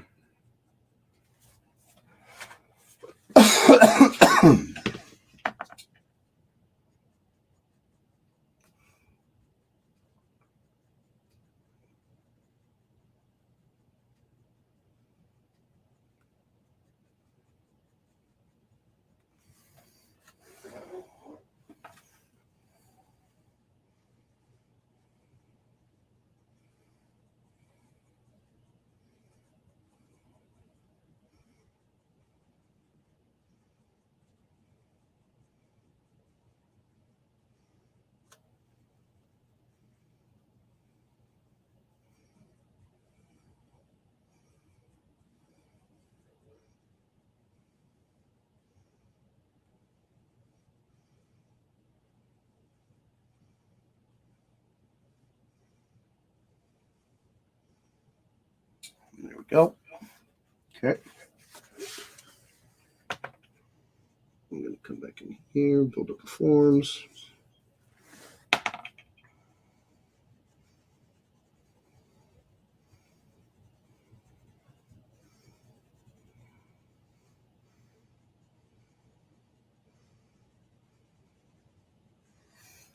Go.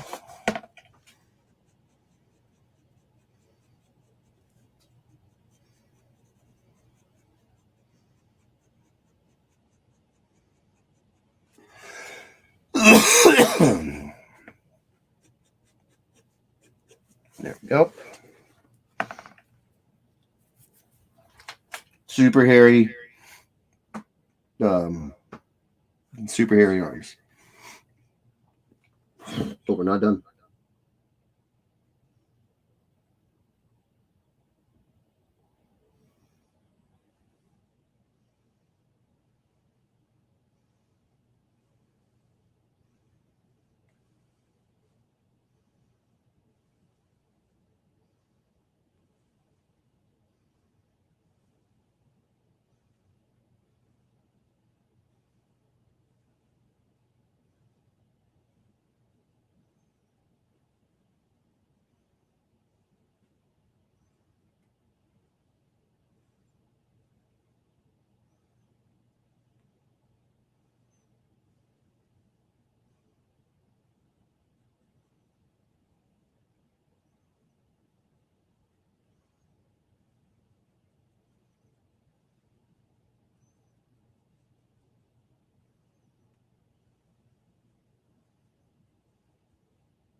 I can show you what she looks like.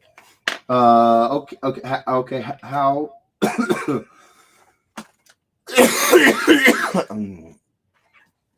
How are you going to do that, dude?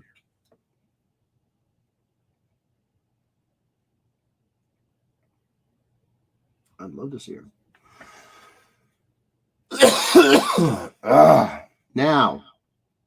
Now that I've given him the body hair on his arms, and I've given him his facial hair,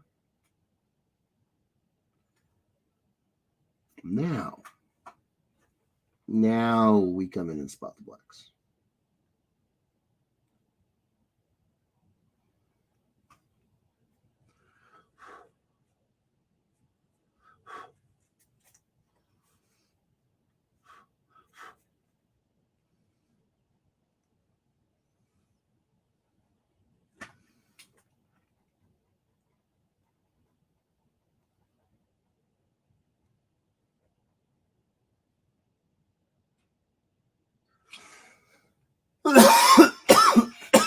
Good night, man. Come on now. These allergies. They are annoying. I apologize, you guys.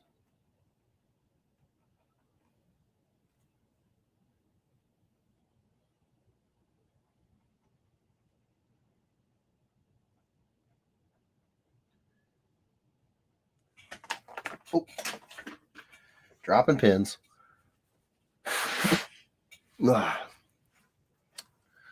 Todd says, I realized a couple days ago that I'm having more movie posters signed at the next two cons I'm attending than anything else. Well, that's okay, man. I mean, shoot. You go see movies, you get the posters, and the actors go to cons. Do it. Do it, brother. Do it.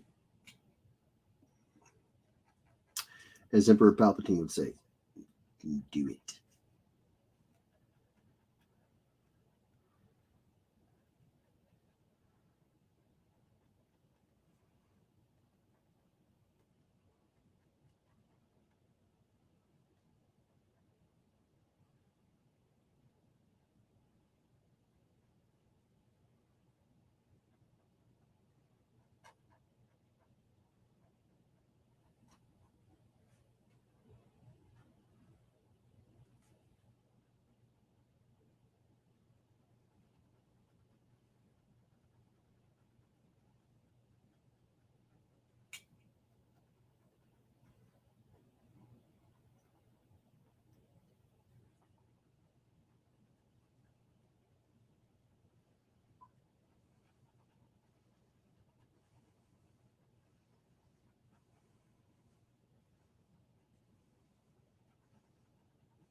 Man.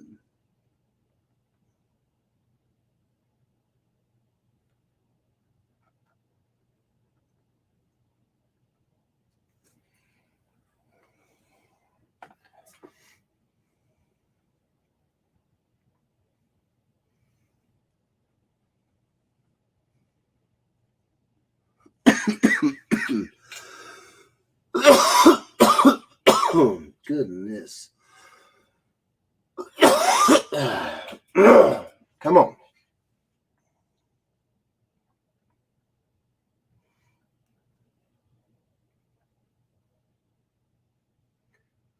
My apologies, y'all.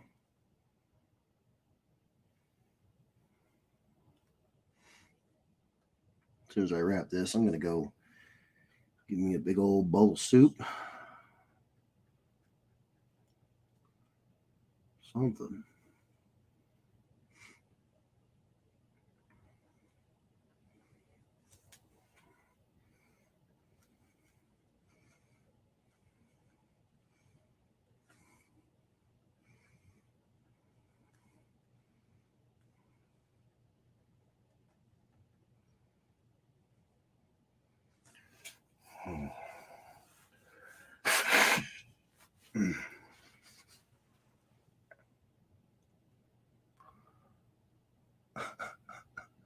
Mitchell says, must be effing nice. I don't know what he's so upset about.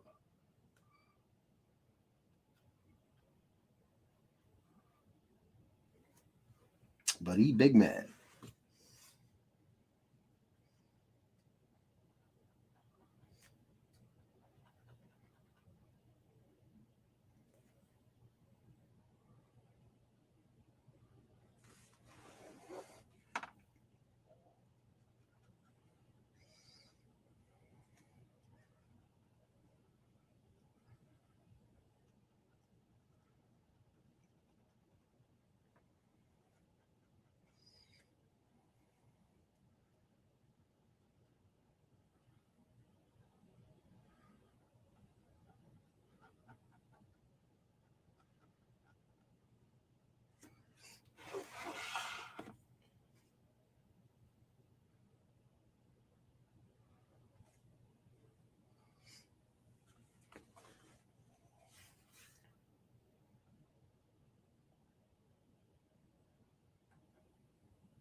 Mm.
Man.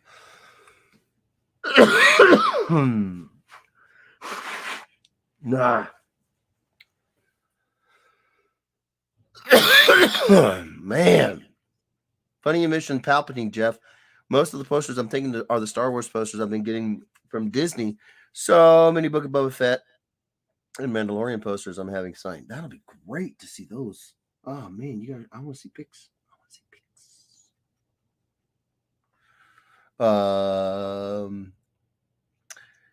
I have Doug Jones sign my Hocus Pocus 2 poster and have David Barkley sign my Jedi 40th anniversary poster at CryptoCon KC in a couple of weeks. Nice, bro. Nice. Doug Jones is a freaking national treasure. Love that guy. Chris Mitchell says, the drawing and coughing hour with your host, Jeffrey Edwards. You shut your mouth. All right, Mitchell? Yeah, all right, all right. I don't like it any more than you do, bro. I don't like it any more than you do, bro. You know I love you, buddy.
Sorry, I'm getting so quiet, you guys. I tend to do that around the face.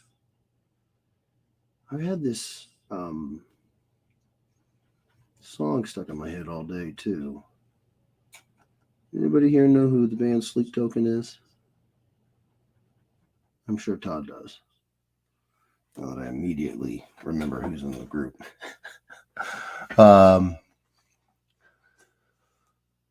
Terry Jeffrey says Crypticon is such a great show. When I met Tony Todd there a few years ago, he goes, "You're a big guy. I wouldn't want to run into you in a dark alley." He must have forgot he's Candyman. Yeah, he is. He's pretty freaking awesome. I met him at Crypticon myself. Very cool cat.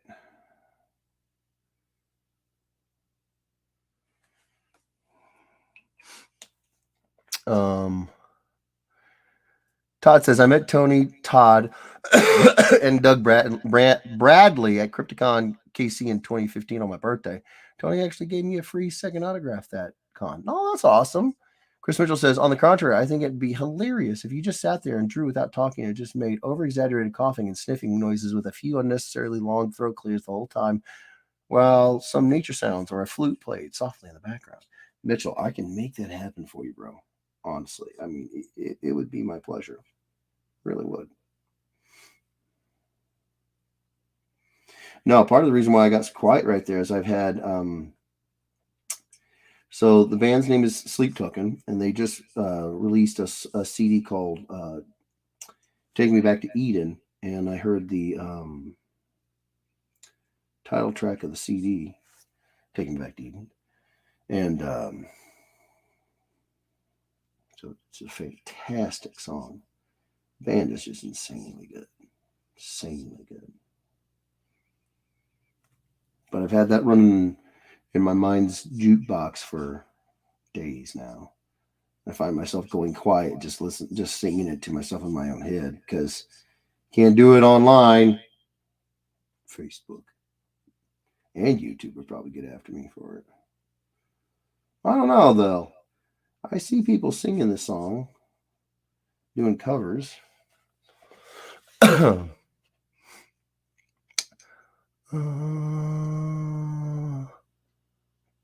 Terry Jeffrey says, Todd Irwin, I was at the same show. I got a photo with Tony Todd and an autograph from Doug Bradley. Nice. Then Todd says, Jeff, we literally were talking about Sleep Token back in March or April on a stream.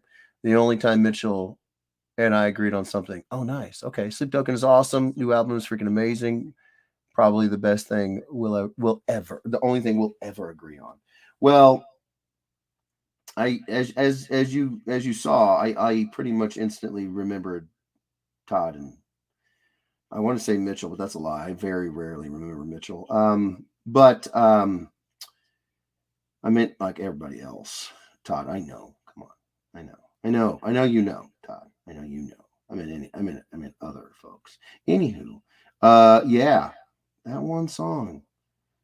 I get that way. I get latched onto one song, and I run it through my head time, and not just through my head. I also put it on the any speaker in the house. I can get it on repeat for months and months and months. I'll listen to a CD or whatever. Yeah. Holy crap! I might have that hyper focus stuff going on now that I think about it. Oh no! Oh man, there might be something to it. If listening to music on repeat is part of it, because I get so focused on that one song, it might be. Oh Lord. Yeah, I would love to hear the whole album.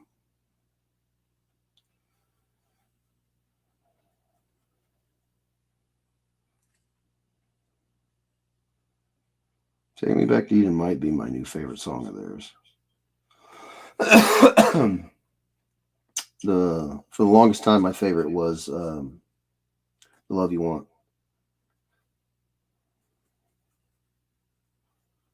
But I don't know. This one really grabbed me.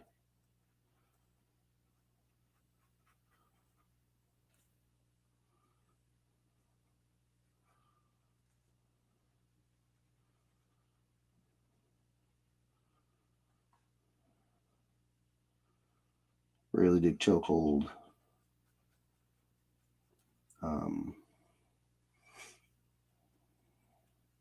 High Water. Alkaline. Granite. Aqua Regia. Trying to go through all the songs that I've been listening to on repeat in order, going back months now. Summoning. Yeah.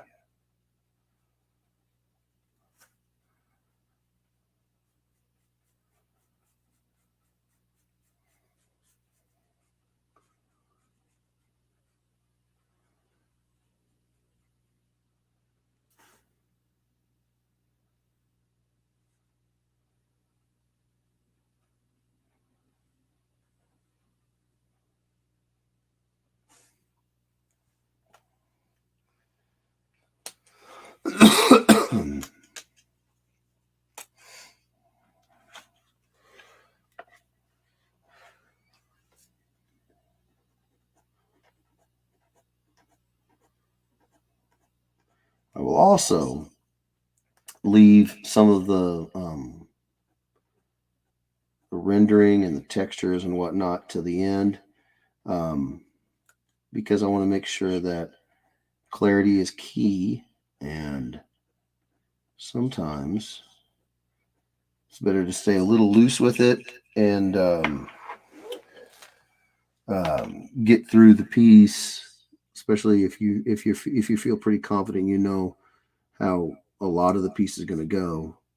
So you know if you know like here I'm going to ink like 90% of the piece and I have it all kind of sussed out. But that last 10%, I don't know. I used to stress about it, and then I was just like, you know what? Just have fun with it, bud. Have fun with it, and do stuff like this, like wait till the end, and then just kind of figure it out at the end. And like, oh, I'd really like to see the line weight of his hand coming forward, because the line weight of the containing line is what describes the fact that it's stepping out in depth of field towards the camera, and it's effective just fine based off of scale and proportion and angle and everything.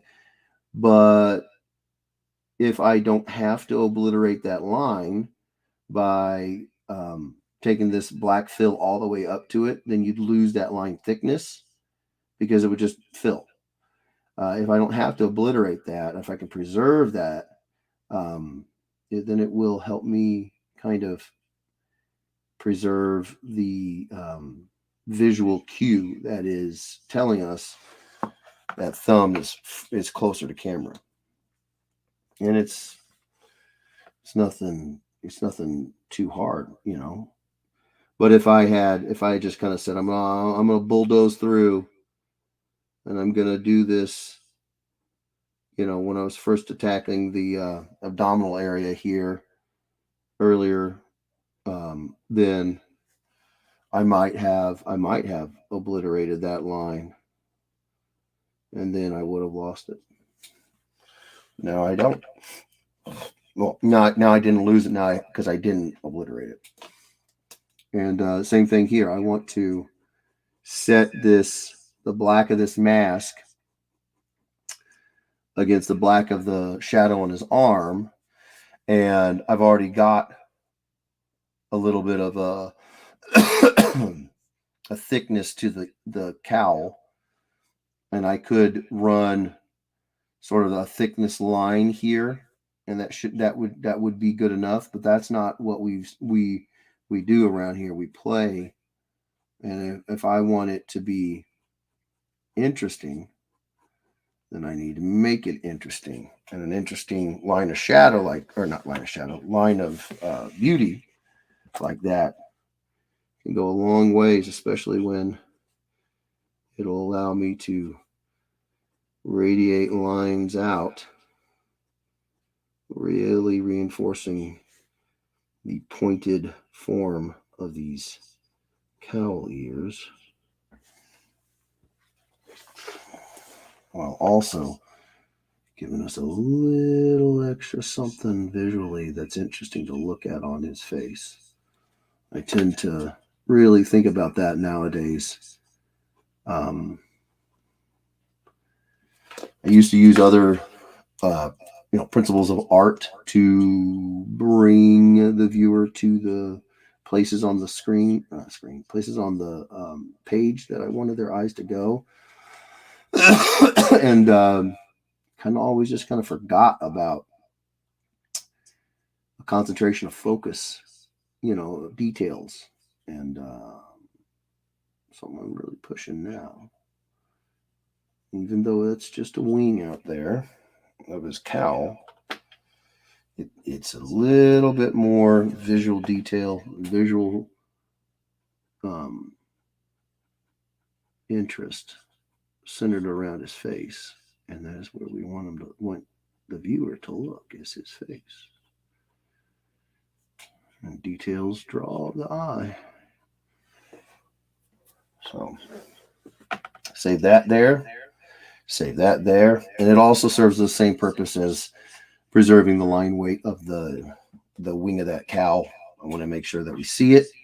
I want to make sure that it is preserved, and we know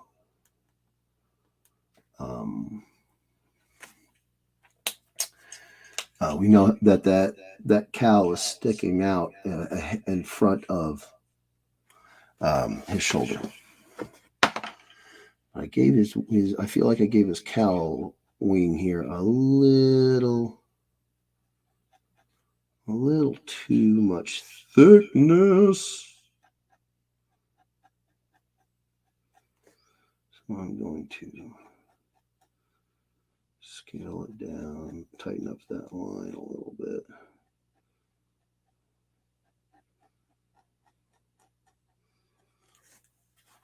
That's better. That's better.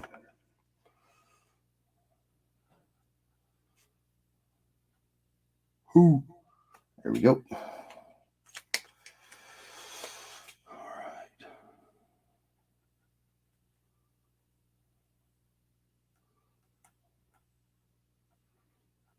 Boom.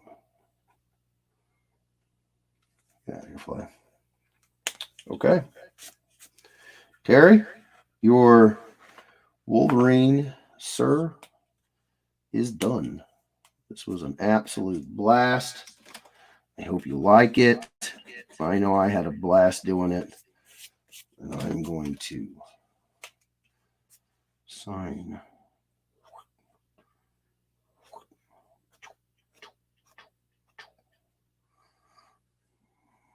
Boom. Well, you know what?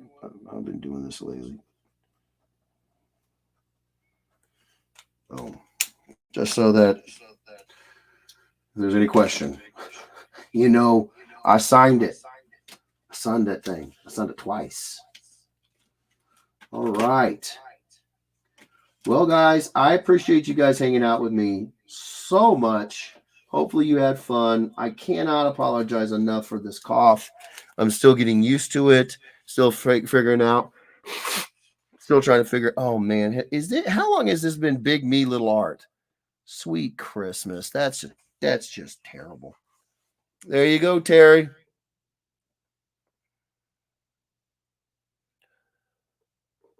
Speaking of dudes you do not want to meet in a dark alley.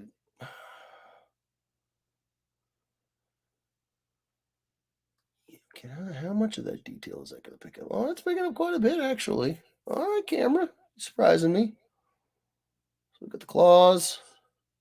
Shadow across the chest of his arm.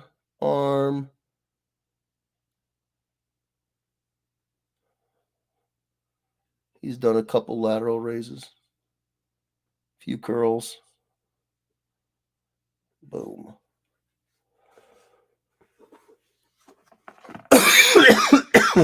Oh, man, that freaking cough. So there we go. Wolverine. Brown and tan. Color it up. Well, not color it up. You know, just once I wish my brain would work. I looked at a colored piece sitting over here on my desk, and because it was colored, my brain said, go ahead and say colored up. Color it up. It's not colored up. Gee, Manetly. Hold on one second. Hold on. There's a lot of. I missed a lot of. Okay. Mitchell says, that CD has been in my car since I got it. Just keeps getting better. Yeah, no, I need to get it. I need to get the CD. I really do. Can't remember someone you think about constantly. Yeah. Todd Irwin says, speaking of bands, did you hear that Slipknot has pretty much hit the iceberg and started sinking even more now? No. Let's see. It's going to be more like they should flip it from Slipknot to not slip, because that's what all they're doing right now. I don't understand what's going on. There's got to be there. I guarantee you there's going to be a story coming out later on where there was just a bunch of turmoil in the band that nobody knew about for ever and ever. And that's why guys are slowly leaving or getting fired. I don't understand it. I really, really don't. Yeah, Craig Jones is now officially not part of Slipknot. I know. Not sure if he quit or if he was fired. I think he said he quit. No, I take it back. I think they said he was fired. I don't even know. Not as sure if he quit or fired. So he's the latest in Slipknot departures. Yeah, not excited about it at all. Ryan Ambrose says, I've been watching this on my 85-inch, and I was thinking it overlapped to another stream. Awesome looking, Jeff. Well, thank you so much, brother. Appreciate it. Todd says, Jeff, you should check out the new Main Skin album, Rush Main Skin. It's pretty much straight fire. You gotta send me a link about it. I'll check it out. I don't know what Main Skin is, so Mitchell says Bloodsport from the room below is amazing. Okay. Bloodsport from the room below. I'm gonna need these all links so I can check these out for sure. Thank you, brothers. Ryan says Wicked Wolvie. Thank you, Ryan. Terry says your symbol just took over the screen. Oh, okay. So hopefully hopefully it didn't do it for very long. Hopefully you guys got to see this. Excuse me.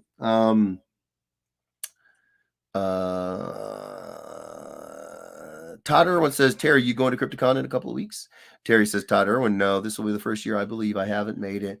I will be in Houston from July 8th to the 11th. I thought about trying to go to the 7th oh, nice. Mitchell says, what is this? A drawing for ants?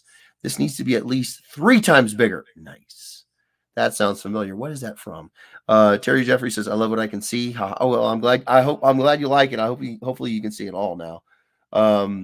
Todd Irwin says that would look so sick colored. Oh yeah, that could be kind of fun to color this up. I might have to do that now that Todd's brought it up. Yeah.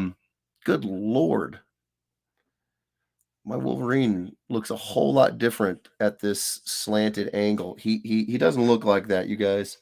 He looks like this. Let me line it up for you guys. There you go. He's all like super giant head, little bitty body, and now it's like, okay, let's level that out. Angles, right? Ryan says, I demand pop-up streams just when you're working on stuff that you don't have an NDA. Okay, fair enough.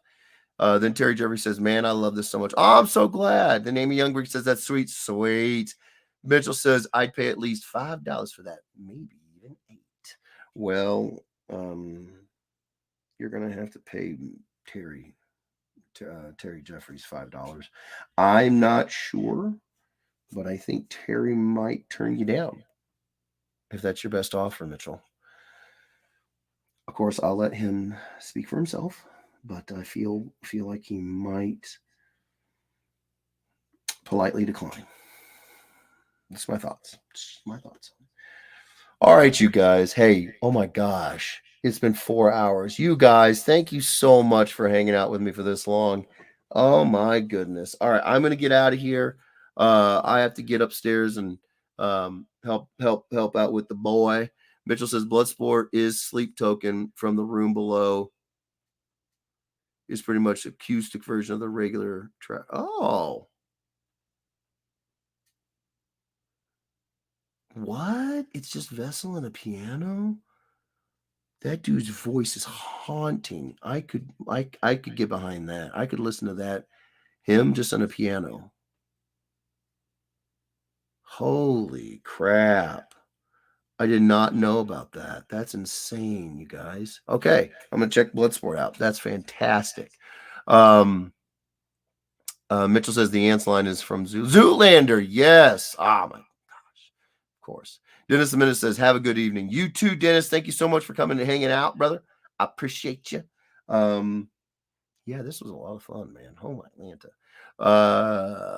Todd Irwin says, happy Fajas Day, Jeff. Well, thank you so much. It's the best thing I've ever been a part of creating. That little boy, man.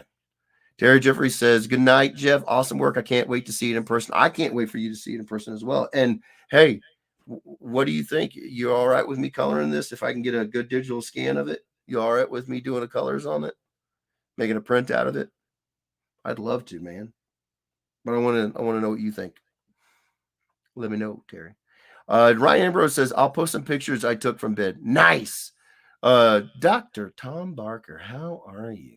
How you doing? He says, hey, Jeffrey, how you doing? I'm actually hidden out, Dr. Barker, but I did Wolverine. I did excuse me.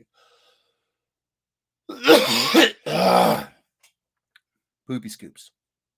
But yeah, I did a Wolverine. He looks like that, but it's an angle, so it kind of makes his head look huge. But he really looks like that. So Not one to mess with. Terry's Jeffrey says, hell, oh, nice. He wants to buy a print if I do it. I'm doing it. I'm freaking doing it. Thank you so much, brother. This is going to be awesome. I am super excited about doing this guy. Up. Gonna, so if he's going to be brown and tan, yellow and tan, we can get a lot of really bright orange highlights. Oh, this is gonna be fun. I'm already thinking it through. Thank you, Terry. That's that. I can't wait, brother. Chris Mitchell says I'll find it on YouTube and send you a link. I appreciate it. I really, really do. I want to listen to the whole thing. I've got to get I gotta get the Lorna Shore album. I think I gotta get 2 of their albums. I gotta get 2 or 3 Sleep Token albums still to go. I ordered a bunch of stuff, and like I ordered Eternal Blue for Spirit Box back in Christmas, and I'm just now getting it. So I got to put in some orders, or else I'll never get these CDs. Yeah. Tom Barker says, I will see you in Austin show. See you in August show in Como. I'm super excited about it. It is going to be a blast. It's going to be so good. Mitchell says, keep it PG, Ryan. I agree. Let him do a print. I'm doing it. We're doing it. We're going to do a print. It's going to be Wolverine here. And I am super stoked. Oh, yeah. Yeah. Yeah. Yeah. All right, you guys. It has been 4 hours and 10 minutes. This is one of the longer streams I've been on in a long time. And I completely lost track of time.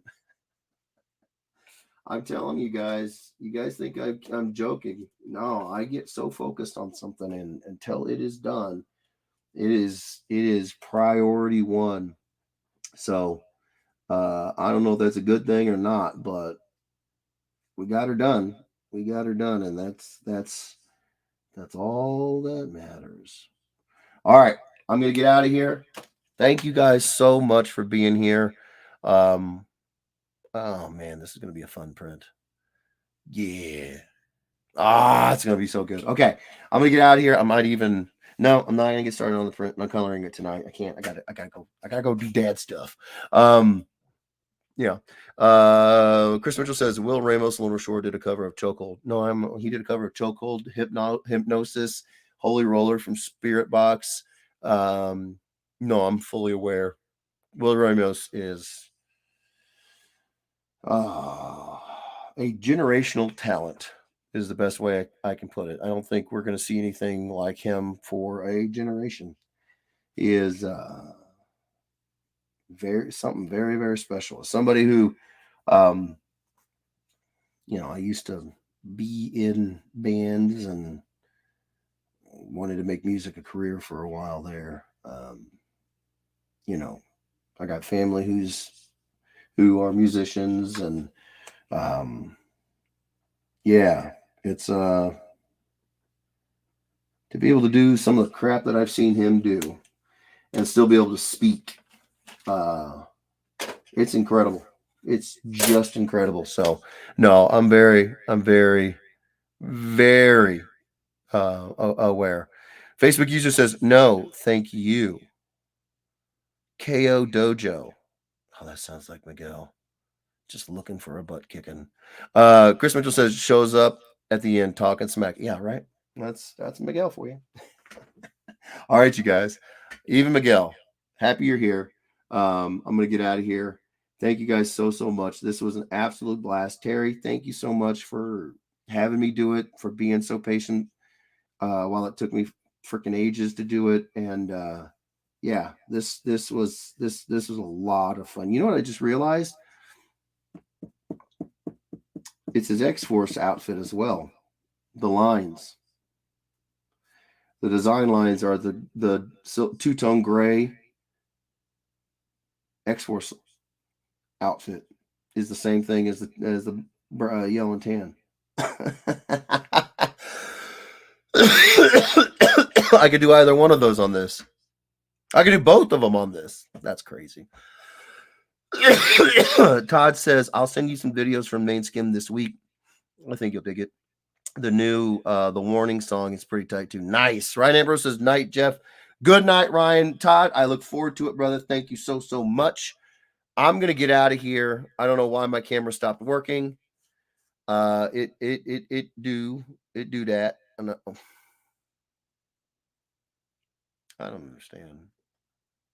I don't understand why it's being like that to me. I love this camera. I've been so kind to this. All right, you guys, I'm out of here. Terry, he's done. Thank you for being so patient. Thank you so much for giving me the opportunity to draw Wolverine. That was super fun. Chris Mitchell says, okay, I am not reading that. Terry Jeffrey says, haha, it quit working hours ago. Of course it did. I'm not looking at you, chat. I'm looking at the camera. Disgusted with this camera. It's lazy. No, I'm gonna get out of here. I love you guys. Thank you guys so much. I know this week coming up, we will not be doing a Saturday stream. So before I go, I want to remind everybody, I'll be at Fan Expo Denver at the end of the month. I'm very excited about that. Steve's gonna be my neighbor. We're both being brought in by the show, so a huge thank you to Fan Expo Denver. If you guys are in or around the Denver area at the end of the month and you want to come swing by the table, I would love to see you guys. Lay some hugs on you guys, and yeah, thank you so much, everybody. You guys know how to get a hold of me. Join up on the Facebook page. It's the official Ed Weirdos fan page. Sign up, join up. It's the best way to stay in touch. Also, my website, www.jeffreyedwardsillustration.com, all one word, no capitals. You go to the homepage, you go to the bottom of it. There'll be a place to sign up your email so you can get on the email list. Make sure whatever email you put in there, you can immediately go to, because my website will send you a confirmation email. And if you don't confirm, I can't send you anything. So, you'll get 24-hour early access to all the things that are going on when I open my commissions, when I got new projects, everything. I let you guys know on that email list 24 hours before I go public with it. I won't spam you. I think we sent out maybe 6 emails because I also see you guys here. So, it's nice to do announcements here. So yeah, those are the 2 best ways to get a hold of me. Check me out on Instagram, Jeffrey Edwards Illustration, Facebook, Jeffrey Edwards Illustration. Twitter is capital J, capital E, 658. If you want to see other stuff that isn't this sort of stuff, I don't do live streams on Instagram. I don't think you can do live streams on Twitter. I'm not sure. I don't even try. But if you want to see images of like commissions and stuff that I've got done, static images, those are the best ways to see them. All right, I'm going to get out of here. Ryan says, I made a post, Jeff. I'll check it out after I get done taking care of the Bubba. Thank you, Ryan. Love your face. He says, have a good weekend. You do the same. Mitchell says, it's working now. I'm sorry. All right, you guys, I'm going to get out of here. Mitchell says, how to get a hold of Jeff? PM him and wait 6 to 8 months. No. Most everybody else will tell you I'm very quick to respond. Mitchell, I think it's a you thing. Pretty sure it's a you thing. I'm just saying. I'm just playing. All right, you guys. Take care of yourselves. Take care of each other. Keep drawing. Have a great weekend. Yeah, we love you guys. Thank you for all you guys do. Thank you for talking with me about future projects. I really do care a lot about what you guys think, and I want to make sure that I ask where you guys would like to see my art go, and if at all possible, if it lines up with things I want to do, why wouldn't I do it? So I appreciate you guys' feedback. I really do. I know in today's age, it's kind of difficult to feel like you can be completely open and honest with somebody because over the internet, because you never know how somebody really feels about things. I'm pretty sure you guys know that you're not going to hurt my feelings. So I want to know. And I'm glad that you guys feel like you can talk to me about it. And it helps. It really helps. So yeah, thank you so much. All right. I'm going to get out of here. Thank you guys. Love you guys. 4 hours and 15 minutes spent with me. You guys are crazy. I love you guys. All right. I'm out of here. Take care of yourselves, take care of each other, and we'll be doing a midweek stream this week coming up because we won't be here Saturday, and then I think the next week I'm in Denver, so I won't be here then either. We might try to live stream from the show on Saturday. We'll see. We'll see how the or sometime that weekend at Fan Expo. We'll see how the show goes. See if it's something we can swing. Because I miss you guys. But yeah, we're out of here. Ryan Amber says you actually absolutely destroyed the Street Fighter cups. Oh, thank you so much, Ryan. I'm so glad you dig them. If you guys didn't know, that's a good reminder. Thank you, Ryan. Uh, Street Fighter versus TMNT. Here's the cover. Boom. Cover A. This one has trade dress up here. It's not just an empty space. Ryu and Raphael. And then cover B. Boom. This one has no trade dress at all.